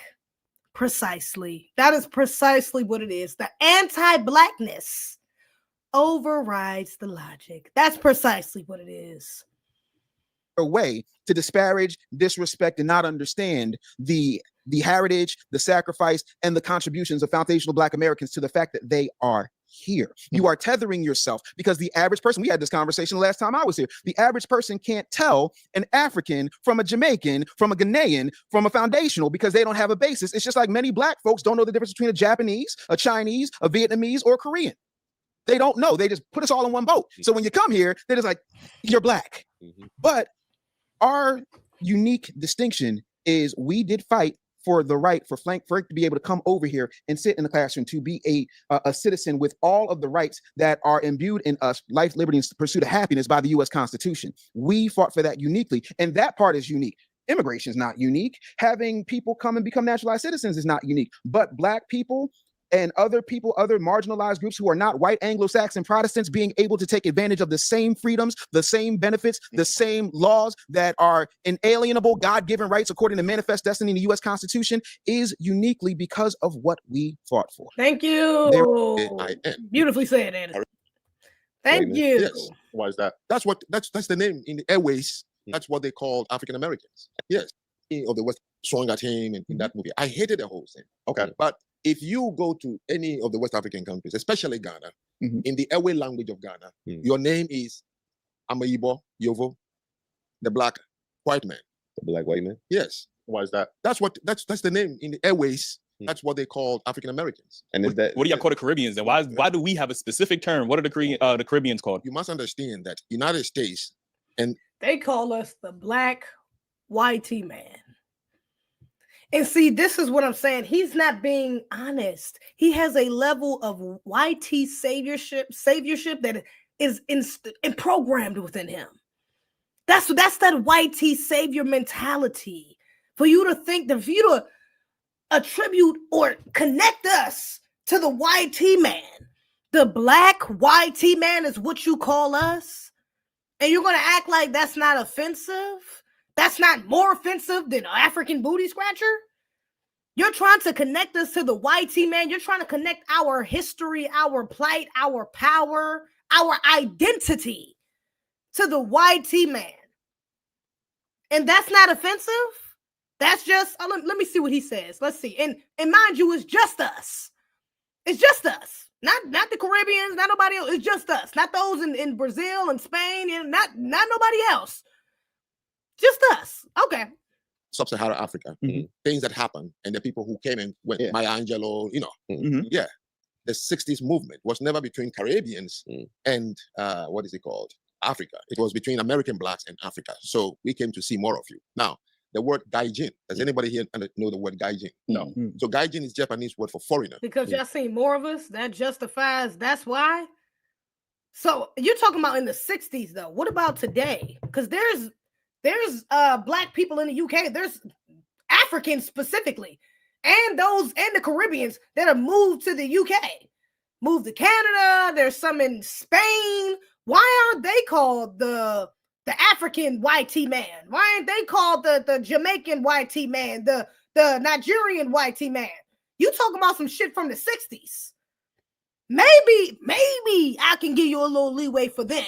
But even then, why you we was on some pro-black. We were on a pro-black pan-Africanist wave going to Ghana and Nigeria, and you attribute our identity to the YT man, and we're coming there calling you brother and sister. We want to build with you. We want to such and such with you, but you're going to attribute our identity to the YT man? You're going to say you're the black YT man? Do you not see how that's ass backwards and hella offensive? Even in the 60s? That does not make sense. There's no justification for that. But you see how he rolled past that. Everything he don't want to really elaborate on, he just rolled past. Just like he said, when I want to die here, I just want to die here in America. What's the big deal? I don't see what the problem is. I could have went in. I lived in Japan. I lived in, and you just roll past it. Because there's always a reason. There's a reason why y'all are calling us the black YT man. And it's not because y'all just attribute us because we here in America with a bunch of YT folks. When it's black people all across the world that's around some YT folks. Especially when you talk about Europe. So there's black people in Europe. Currently and in the 60s. So I'm confused. Why wasn't no other group called the black or the African or the Nigerian or the whoever the fuck, whatever ethnic group, YT man? Why? Why just us? You didn't explain that, but he rolled right past that shit because he said intellectually be dishonest. Gaijin. Gaijin is the Japanese word for foreigner. Do you know when you are a foreigner to Japanese? I prefer to be called a foreigner than no. You know when or where they will refer to you as a foreigner. When you're not born there? No, what I mean is when a Japanese anyway, When the Japanese definition of the word foreigner is not when you visit his country. If 4 Japanese come to the United States, they refer to everybody as. He just moved. He just keep moving the damn goalpost to skip. I mean, to get right back to an anti-black. How the fuck you go from that? You jump from them calling us the white man to Japanese calling everybody foreigners. Foreigner is not an offensive term. If a fucking Japanese person came here now and said, "Hey, foreigner," I'm gonna look at them a little confused because I'm be like, "Nigga, you're the foreigner. You're here. I'm not the foreigner. You're the foreigner." Actually, if I was in Japan, then I would be the foreigner. But you're here, so technically, you're the foreigner, not me.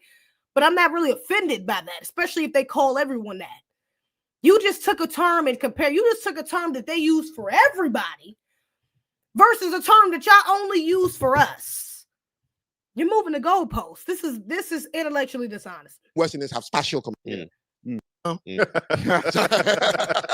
He's like, pause. I remember my best friend always were holding hands. We put hands on each other's shoulder and walk home. I mean, but why hold hands though? You see, you're asking why about some people's culture. Oh yeah, the cultural difference. I'm just asking. Why are you asking why? I'm asking why you just say that was a culture though? I thought you said your homie and they have no culture. You see how he slipped up? Because he know what the fuck he's doing. He knows the devil. He knows the anti-black rhetoric he's trying to spit. You see how he just slipped up there? He's talking about how in his homeland, when he grew up, the men would hold hands. He's like, yeah, that's just a thing we used to do. We would just hold hands, we would put our arms around each other and hold hands, which is a little pause. Pause. Okay, because niggas over here don't do that. That's egregious. Holding hands, I'll probably be looking at black men crazy if I just walk down the street and see 2 grown ass, especially grown ass, even like 18-year-old black men holding hands. I'm like, what the fuck is they doing? Okay. Or maybe I know what they doing. I just, I'm saying that ain't none of my minutes. But definitely it's taboo in our culture. That's not something that's really, but according to you, according to him, they don't got no fucking culture. According to him, I thought you said that Benin ain't got no fucking culture. I thought that's what you said. What happened to that? But now holding hands is a part of your culture. Why are you asking me about somebody else's culture? Well, this is what I mean. And mind you, the brother not even trying to be offensive. He's just literally asking, like, why do y'all do that? That's like, that's not something that we do. That's, why do y'all do that? He's just asking. And he's automatically getting offensive over a country he said he has no connection to. He said, I don't really have a connection to Benin. I mean, I'm just, I don't really have a connection. But now you're getting offended over somebody questioning your lack of culture that you have. It's a whole lot of doublespeak going on. Because he know what he doing, man. He knows what he doing. Reason. Like, is there reason? Reason? There's no reason. I just go ahead and expressing love. That's how they I'm just trying to show you that the reason we see you as an American is because I can describe it. You couldn't deal with it. But you can say Black American, not Black white American is the disconnect. But my friend, I am you see, here's the problem. It's a huge disconnect. I am a Black American. I'm not a Black white American. I don't get. It's a huge disconnect. You are using the word. You are disconnected already.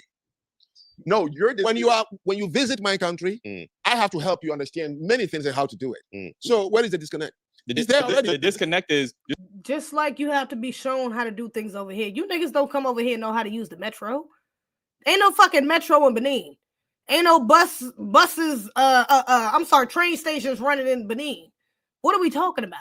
Y'all don't. It's a lot of shit that y'all don't know how to do over here. Y'all don't, especially when it comes to cultural things. When it comes to etiquette. It's a lot of things y'all don't know how to do. You have to be taught things when you're over here as well. What the fuck are we talking about? What is he acting like? It's just some special. Again, there's this idea, and even though he's trying to act like this, one I'm like, this nigga know what he doing, bro. He's anti-black. He's anti-black American. Moreover, yeah, he got some coonish ways. He got some anti-blackness within him for all black people across the world, clearly. But he definitely know what he's doing because he's still pedestalizing Africa. Oh, yeah, when you come over there, you don't know anything. Yeah, but when you come over here, you don't know anything either. Right. Yeah, it's certain countries over there that don't even have fucking street lights. Y'all don't even have traffic lights, which is a Black American invention. Yeah. You don't know anything about traffic. Y'all niggas is walking in the middle of the street thinking nothing's coming. I don't even understand what the colors on the fucking light means. You got to learn that. You don't know any traffic laws? What are we talking about? So yeah, there's things over here that you gotta learn too. What the hell are you talking about? Acting like I'm just going to Africa and I'm entering fucking Wonderland or something. It's a whole new word, nigga. Honestly, I'm a lot more hip going over there and understanding. I can get to know the culture a lot quicker over there as a Black American than you can over here as a foreigner. Stop playing. especially when it comes to anti-black racism. Let's just keep it a buck. Because you niggas come over here and line up with these white supremacists. Y'all start kissing white ass. Don't know when y'all getting offended. Don't know when they using microaggressions or being passive aggressive. Y'all don't know what the fuck is going on. We gotta tell you, Frank, Tom. Y'all know they got these weird ass white names. That's why y'all come over here with these fucking white ass names and y'all adapt these white ass fucking names. His real name ain't no fucking Frank. Please. His real name is Antunde or some shit like that. Ain't no goddamn Frank. You came over here and chose a white ass name so you can align yourself with white T people. We gotta come over here. Hey Frank, hey Tom. You know they was playing with you. You know they was playing in your face, right? You know they was playing on your top, right? You know they didn't really mean that like that. You know that wasn't a compliment, right? You know they was trying to be funny, right? Like not funny, ha funny. I mean like, ooh, egregious funny. I mean, you know that went over your head. You know they was talking about your people. You know they was talking about how you speak, right? You know they really didn't mean that compliment. These people, y'all don't fucking know that. Y'all don't live around that. That's something also a part of our culture. We got that sixth sense for anti-blackness is a part of our culture. Yeah, that's a part of Black American culture no matter where you go. I can go up north, go down south, go to the east or west. And baby, it's going to be some Black Americans that's on code that's going to see what I see when we get around some white folks. We going to know, these niggas, we know not to go around them. We know what she meant. We know that's a Karen. We know that's a Ken. We know that they a cosplayer. We know they a culture vulture. That's a part of our culture. It's not a part of y'all's because y'all live in a mainly Black homeland. It's majority Black people over there. So it's certain things that y'all don't pick up when it comes to non-Black people. Yeah. So yeah, you do gotta learn when you come over here. Stop playing. Just how you said the Japanese, they have that term and everybody falls under that foreigner term. It's not, they don't look at Russians and be like, only them are foreigners. The thing is you're trying, not you, but the culture of the tribe is saying that they have a specific unique name for one set of people in the diaspora that they don't have for anybody else. Like I asked you, what do they call the Caribbeans? Are the Caribbeans are not living in the white man's country. So what do they call them? Huh? Do they have a name? What are they named? So this is the confusion, right? Until this. Yeah, but what happens when the Caribbeans do move to the white T man's country? This is what I mean. He's being intellectually dishonest. You're moving the goalposts. Oh, well, the Caribbeans aren't around white T people. Yeah, but they move to the countries where they are. And what about the Black people? What about the Black people in Spain? Again, the Black people in Europe, we just had a thing with the Black people in Ireland. What about the Black people out there? What about the Aborigines in Australia? Are y'all calling them white T Aborigine Australians? No, you're not. You're only doing that for the Black people here. We are not the only group of fucking Black people that's around some white T folks. He's lying. They say I'm Jamaican. As long as they speak with a different accent in English, we simply would say the same thing until they say, no, I'm from Jamaica. We didn't know about Jamaica and all these things. You must understand. We didn't. You're still not answering the question. Yes. He's not answering the question because he's being this intellectually dishonest. But nigga, please, I don't want to hear that shit. You niggas know more about the diaspora be knowing more about each other than Black Americans be knowing. Stop playing. The Africans and Caribbeans, man, y'all be locked in. Stop playing. I don't want to hear none of that shit like y'all only learned about Americans. That's a lie. And you know what? The board says, what you gonna say? The results say that's a lie. I don't believe that. I'm sorry. I don't believe that for one bit. Maybe some of y'all Scotland. That's actually what I'm going to say. Not Ireland. I'm going to say Scotland. Scotland. Yeah, the Black people in Scotland. So get out of here. You want to tell me that y'all didn't know about no other Black people that was around some white T folk other than us? That's a freaking lie. It's a lie. And it's white folks in the Caribbean too. So stop playing. Yes, we did not know about the Caribbean. Oh, okay. Our high school books didn't teach us about Caribbean. Wouldn't you understand? We thought the people they took from the continent, the first place we all know they went to. That is why most of you came. WED was died in Ghana. They didn't go to the Caribbean. They all came to. So we had this connection to learn about this group of people. But we know also that when they come to Africa, that the way they carry themselves, what they do, different from us. So they are Amaibo, Yovo, Black man, white. I get that. Not an insult. No. Okay. It is an insult. It is an insult. It is. And it's meant to be an insult. You just being disingenuous about it. And again, dishonest. about it. But it is meant to be an insult. Stop playing. But when It's not what he's trying to say. He's not trying to make it an insult, Jude. Yeah, No, he's not. I'm just saying it's not an insult. It's not an insult because I can say it until the cows come. You don't understand. I told you from the And beginning. even if it's not meant to be an insult, intent versus impact are not the same. I just heard a sister say that when they was talking about marriage. I think forgot. Intent versus impact is not the same. And mind you, these niggas know that when it comes to African booty scratcher, because mind you, Black Americans got called African booty scratcher, so that wasn't intended to just be some a slur for Africans. Mind you, that wasn't. They used that in Boys in the Hood, and the little boy who said that to the young brother in the classroom, both of them were Black Americans. Wasn't even no Africans in the fucking class when that insult was said in a movie, not in real life, in a movie. And when it started getting popularized by Black Americans, it was used on other Black Americans. I know. I probably didn't call another Black American an African booty scratcher because I didn't grow up around a bunch of immigrants. I grew up around mainly Black Americans.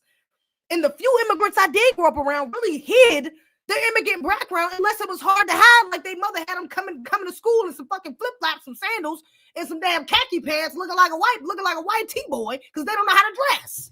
Then it was like, oh yeah, that nigga ain't from me. Y'all know what you call mom is from, Zimbabwe or something. It's like, okay. But even then, we didn't really know. It wasn't no distinct line no xenophobic line in the sand where it was like, oh yeah, you're an African booty, you're not part of it. It was never that. That term was used for Black Americans, but guess what? You know what? Let's use it for y'all. Guess what? Our intent wasn't to be xenophobic, but the impact was xenophobic to these fucking tethers, to these sensitive ass fucking non-Black Americans. Apparently, these sensitive ass Africans were so damn offended by this term that they are literally in adulthood still complaining about that shit, and we don't even use that shit no more. We don't even use it. It's an old term. It's an old shit from the 90s. Shit is old now. We don't even use. They can't even give us another term because we're not naturally xenophobic. We're naturally too fucking nice. We too open. We need to gatekeep more. What are we talking about? So when there is no other term that they can say after they say African booty scratchers, oh, well, then y'all used to ask us if we used to chase lions or hunt zebras. Y'all would ask us if we lived in tree huts. Y'all would ask us if we ate mud or we was eating rice and was that 25 cents that we sent to that company, did it really affect y'all? Then y'all get into that bullshit, but y'all can't get to no other terms. Y'all stick with African booty scratchers, but now we done got a counter, and now we just find out of the fucking horse's mouth that y'all are calling us the Black YT man, and we're supposed to not be offensive. I mean, we're not supposed to be insulted by that. That's not supposed to be offensive, but it's offensive, even though the intent for us wasn't for us to be xenophobic. The intent for us wasn't for us to be hurt y'all, but y'all was so fucking hurt. Y'all hurt is valid. Y'all feeling like y'all feeling insulted by us calling y'all a African booty scratcher is valid. Because y'all are African. That's what he's leaving out. But us being offended that y'all calling us a Black YT man, it shouldn't matter because we didn't mean it like that. So get over it, Akata. That's what it is. He's still pedestalizing Africa and still pedestalizing the YT man. Because to them, that can't be offensive because the YT man is greater than you. The YT man is better than you. He's giving you all of this benefits and all these resources and all this land, and he's giving you this, he's captured you, and we sold y'all. Honestly, y'all shouldn't even be mad that we sold y'all the way we did, because y'all got sold over to this land of milk and honey. Y'all are on the best place on earth. How can you be offended when I'm associating you with the greatest man on earth? That's how they think. That's that backward ass anti-Black white savior shit, tether way of thinking. But he don't see it like that, though, because he's programmed. He don't see it like that. And honestly, I can't even say he don't. I don't even want to put that on him that he don't, because, again, I think he's being dishonest. I think he sees exactly what the fuck it is. But he's trying to convince us to see it like that. If you come to Ghana right now, my Ghanaian family and friends and neighborhoods will drop everything to protect you more than they will protect a citizen.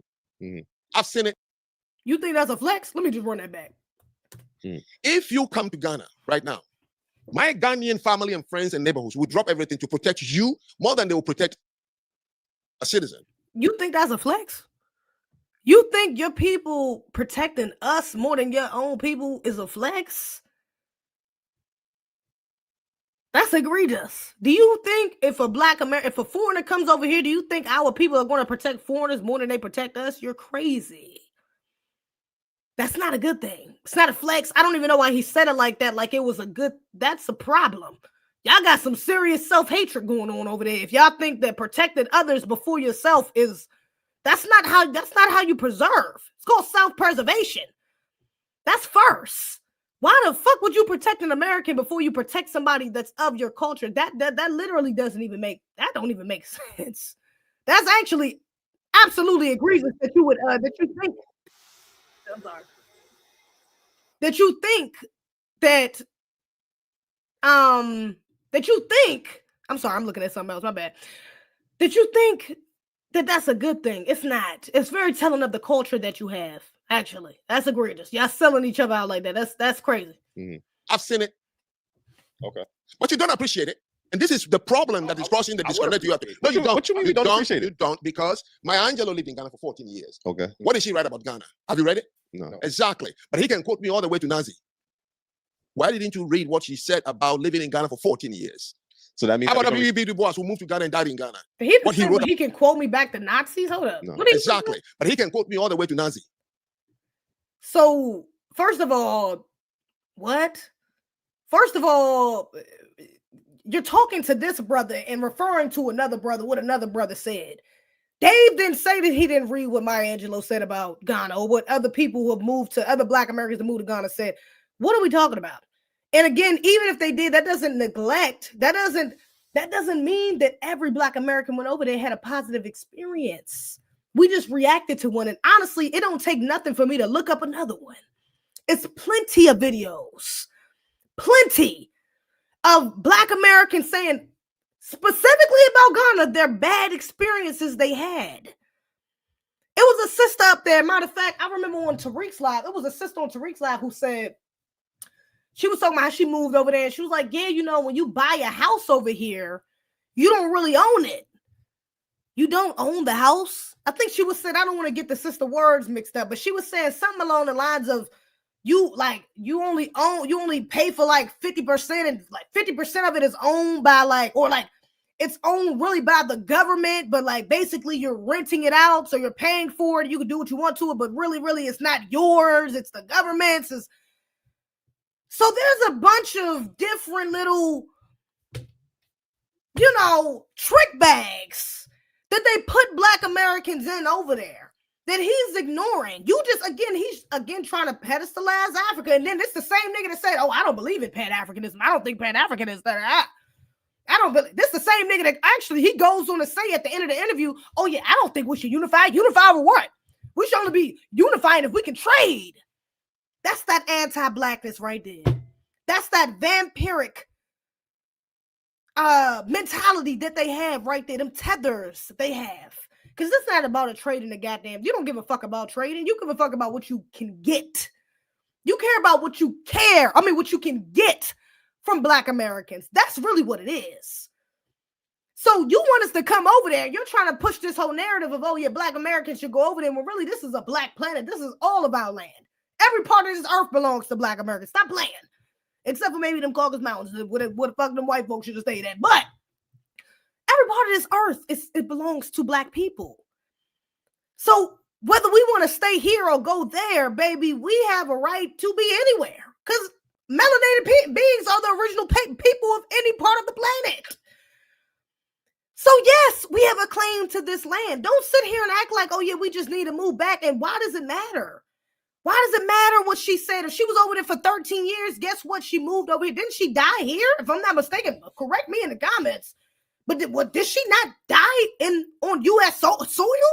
She lived there for 13 years. Maya Angelou died at like 80 something, or 80 or 90. Much older than the age of the people of Benin. It was older than 56. It was older than their average age of people dying over there. So why did she come back?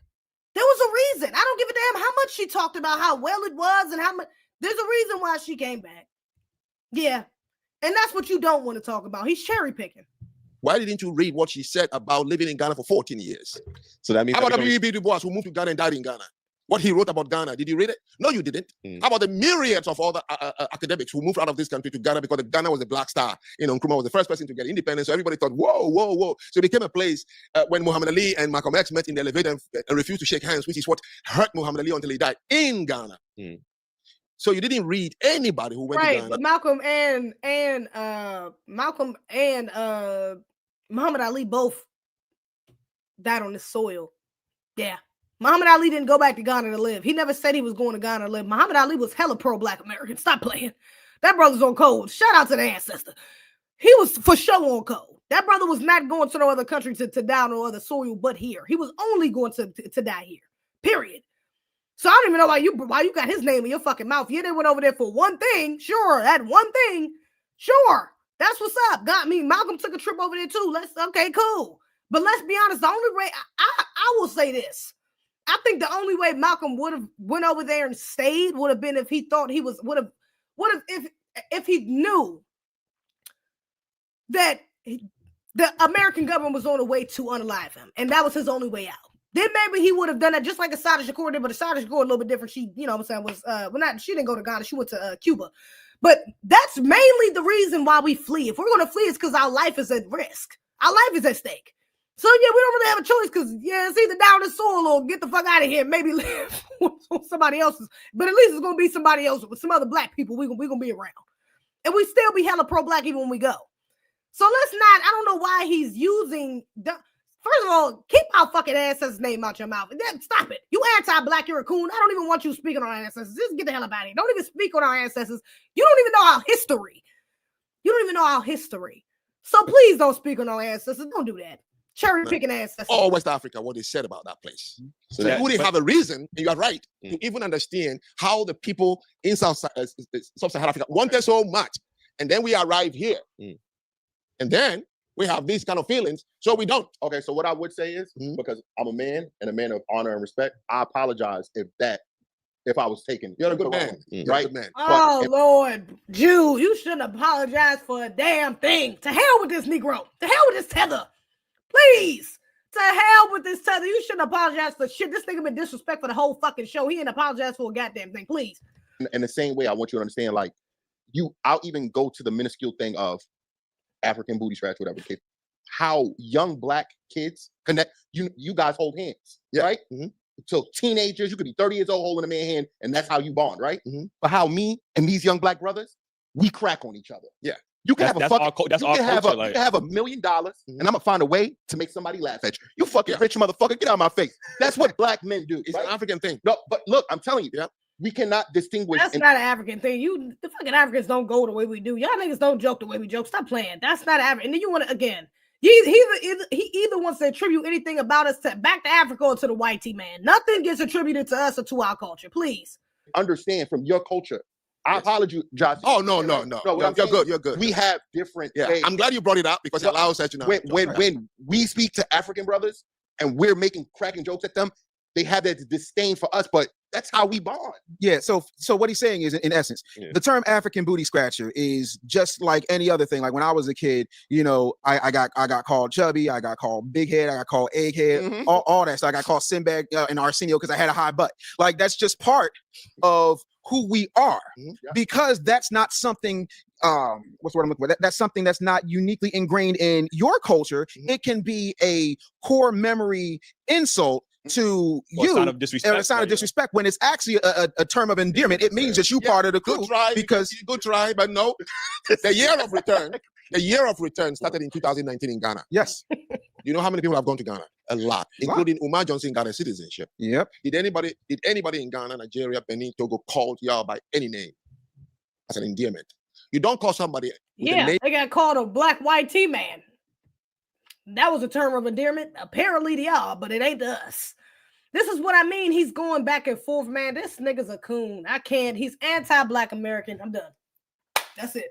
We've been on this bitch over 3 hours. I gotta get up. I ain't never streamed this long, and I don't know how fucking long. It's greatest. But I was just I felt so passionate when I seen this. I was just so disappointed. that they really gave this nigga a microphone. This is crazy. I'm like, there's no way. Maybe if they would have did a Zoom call, if they listen, but even going through some of this, honestly, that could be a whole nother stream or a whole nother video. I went through some of his videos and Lord, the rabbit hole goes crazy. This nigga's real live, like anti-black in every sense of the word.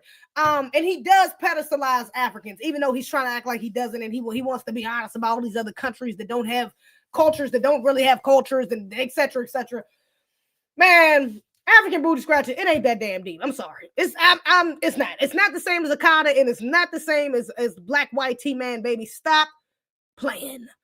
We do not have xenophobic terms for non-black Americans, for foreigners. It's just not it. If it's a xenophobic term or it's an insulting terminology we have for y'all, it's something off the dome. It's because we good at snapping like that. We good at going all. Shout out to Tariq. Shout out to Halo. Be on TikTok. There's a lot of people, even BX, right? That's just in our culture. We're good at coming off the top. We're just good at coming off the top with insults. We good at roasting. We good at going on your ass. We get the practice from childhood. So we good. If we say something that's xenophobic or something that it's just off the top. It's not because this is something we speaking on a regular basis. We walking around just saying we dislike Africans or Caribbeans. It's just off the top. We just good. We just like that. Especially don't let us have a little knowledge about what's going on in your country, please. Please don't let us know what's going on in your country. Don't let us know about the degeneracy that's going on over there, because you won't know that we know. Let me say that. But that ain't got nothing to do with us holding on to some sort of xenophobic rhetoric or xenophobic perspective, anti-black perspective against y'all. That's not it. Because we are the most pro-black people on this planet, and that's something that he doesn't even want to admit to. He doesn't want to admit to our history. He doesn't want to acknowledge our history or our culture. He's moving the goalposts because it's not the same. What he said on that little clip with that lady on that interview on his show is not the same as what he said up here. It's not the same. You don't talk about the traditions and things of that nature. If you would have said name 3 traditions to Dave Anderson or 3 taboos to Dave Anderson or even in Brothers, that conversation would have went a lot differently. You sitting up here acting like language is the end all be all, is the pinnacle, is the necessary, the primary indication of culture is crazy. It's one of many things. But you are not going to sit up here and say some disrespectful shit like that while you're on our homeland talking about you want to die over here and it's not that big of a deal. And oh wow, disrespecting our culture, disregarding our history, and literally not even trying to be corrected in real time with other Black American men who are giving you the knowledge in such a eloquent and embracing way. Because at no point in this interview did they get loud with him. At no point in this interview did they get frustrated. Mind you, the whole interview, the tether is shaking his leg. He's like anxious or damn impatient, or I don't know what the fuck he got going on. Maybe he got another problem we don't know about. That nigga was shaking the whole interview though. His legs shaking the whole interview. He's the only person shaking like that. So you're clearly anxious or ready to. You got all this built up energy behind this anti-black rhetoric you have for Black Americans, and the Black men that are there, the Black American men that are there have shown you so much grace, nothing but patience. And they still try to help you, give you the knowledge, and you sit there and say some ignorant shit like, oh, well, don't tell me the history. I don't want to know that. I don't want to know the history because I can't validate it right now. And they didn't give you any pushback on nothing you said. Not pushback like that, should I say, because they gave you correction and pushback, but they didn't give you, I can't Google it right now, so I'm not going to say that's true. All they did was just give you the context. They gave you the history behind what you're saying, and you didn't even want to fucking hear that, man. This man should be deplatformed. I don't know why we're doing this. I don't know. Please don't let nobody else have him. Please, I would rather see people react to that or react to some of his content than give him a damn microphone, please. Don't get this man no more microphones, please. Thank you for the super chat. And let's not get started on that hygiene. Oh, child. Outrageous. We're going to put that on Tellers. We're not going to get started on the Tellers hygiene. It's egregious, outrageous, and everything between. But look, all I'm saying is, man, we got to stop this shit. I get having conversations. I get trying to work through xenophobic barriers, trying to unify with other Black people. Y'all know I'm not on the Pan-Africanist wave. That's not something I think we should be on, but I'm still for Black people across the globe. I understand that white supremacy is a team sport. I get it. So I understand to dismantle it, it has to be a team sport and not over trading. Like this dumbass Tether said, talking about we can't unify unless we can trade. We can't unify which is insane. Especially because so much of the trading, so much of the distribution in this country is not owned or not controlled by Black Americans. So who the fuck are we trading with for real? How are we trading? We don't own the ships to trade. We don't own the planes to send the shit over there. The people that own y'all shit are corrupt, are in allegiance with the white supremacists. So who the fuck is trading? What are we trading? I wish he would have elaborated on that, but he didn't. Because he was just moving the goalposts and cherry picking shit and just saying anything to prove some anti-Black nonsense. But Black unity is more than just trading. All right. Dismantling the system through unity is more than just trading. All right. It's betting on Black every goddamn time. And that's what pro-Black, that's how pro-Black Americans are. We're going to bet on Black every damn time, even if you're not Black American. We're going to bet on Black. And we're going to always side with Black, even if you're not Black American. That's what we do. That's pro-Blackness. That's true unity. And please, Black Americans, those of us that are on this Pan-Africanist nonsense, we cannot unify with tethers. We can't unify with those who are actively going against our plight. We cannot unify with those who are actively trying to align themselves with white supremacists like this man. We cannot. That's working backwards. All we doing is allowing agents in the system. It ain't no point, baby. All they gonna do is go back and tell white zaddy what's going on, and we're gonna end up right back at square one, baby. We can't do that. We can't get codified with non-Black Americans who are not on the same code as us. If they are living by the code of white supremacy, baby, it's not going to work. They're going to help dismantle it every fucking time. So we just got to be honest about who these people are. We got to be honest. I get having open conversation. I'm not against having open dialogue with foreigners, with non-Black Americans. I'm cool with that. But at least make sure that they got some level of pro-Blackness. They don't have the bias of anti-Blackness and anti-Black American vitriol, anti-Black American programming that many of them grow up with. And if they do, please let them be honest about it. At least let them be some foreigners that are honest about it and are honest about the programming they went through and how they're trying to unlearn and relearn. They should be quiet when it's time for us to speak. It shouldn't be no interruption. It shouldn't be no, hey, bro, let him get his turn. If you got to do that with one of these tethers, they shouldn't be platformed. Point blank, period. That's what type of time we should be on. If I got to keep telling you to shut the hell up, you just don't need to be here. Really, really. You should be listening. And honestly, we even got to be careful of those because some of them just be snake in the grass. Some of them just be snakes in the grass because they love our attention.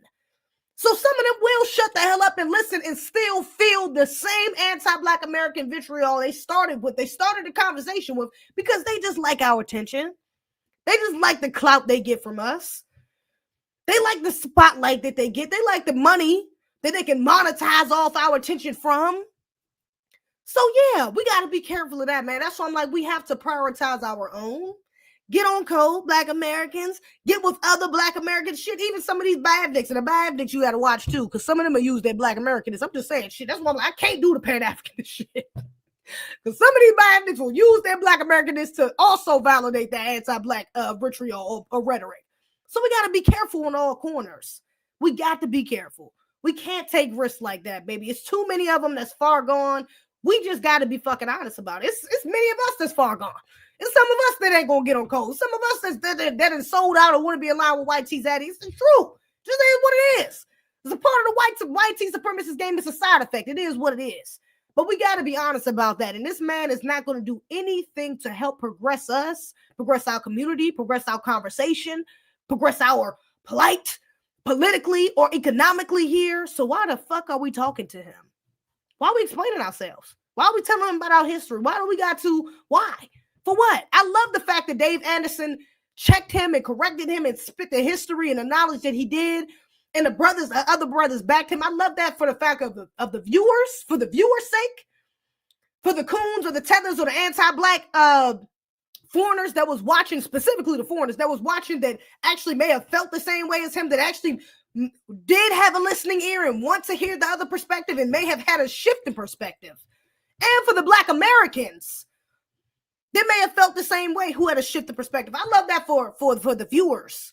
But for that man, he should not be platformed at all. Dave, I hope you break that friendship off. I hope y'all never do content again, because he shouldn't even have a microphone in his hand, yet alone be in front of a fucking camera. This man didn't know nothing about civil rights. He didn't know about Seneca Village. He didn't know about Jim Crow laws. These are basic Black American facts for you to have, especially as a 60-plus-year-old journalist that's been living in America for over 30 years. Living in America for over 30 years, baby, there's no excuse. You're just anti-Black and you don't want to hear the shit. You don't care about Black American culture or history. That's why you say we don't have one. That's why you cherry-pick the little bit of history you do know to use for your anti-Black talking points, baby. I don't got time. To hell with it. To hell with that fucking tether. Anyways, shout out to the chat. I appreciate y'all tuning in. Damn, this was a long one. I ain't done no 3.5 hours. This joint was almost 3 hours. And I was on TikTok the whole time, too. I appreciate y'all on TikTok. Y'all been on here for a minute. Y'all some real ones from Rockin' with the Realers. I do appreciate y'all for real. Let me get up off Twitter, TikTok first. Actually, y'all make sure y'all subscribe to my YouTube. The link is in the bio, okay? Make sure y'all subscribe to the channel. Please, go ahead. I see how many people was in the room. Y'all make sure y'all like the video. Before you leave, please like the video. Please share the stream. Please share the video. Please comment on it. Y'all just comment on it for the algorithm. I don't give a damn what you say. Say tether, that tether, to hell with that tether. I don't give a damn what you say. But say something for the algorithm. I do appreciate you in advance. Please comment on the video. Other than that, make sure y'all follow me on TikTok, ZZ Rants. TikTok, make sure y'all subscribe to my channel. The link's in the bio. Follow me on Instagram, ZZ Rants, on my backup, ZZ Rants 2. Follow me on X/Twitter, ZZ Rants. The Patreon is A to Z TV if y'all want that exclusive content, or you can become a member. Either way, it's appreciated. If you want to bless me, the Cash App is ZZBIH. I appreciate you in advance. Thank you so much. Other than that, baby, that's all I got. I'm going to see y'all on the next one. Shout out to the chat. JD. Oh, what is that, JD? Yeah, JD, True Pilgrim, Marcus Moore. Marcus Moore, you a real one. Appreciate you minding this whole time, too. I see you in there doing what you do. You a real one. Super City, Apollo, She Built Journal, Dave Grease, Chemistry, Infamous, I'm not sure, Infamous, High C, Zip, Zoom. I see y'all. One in the X1, peace and be one. We do not play, but I agree. You fuck with the team, might find your West in the creek. We crossing our T's, we don't never miss it.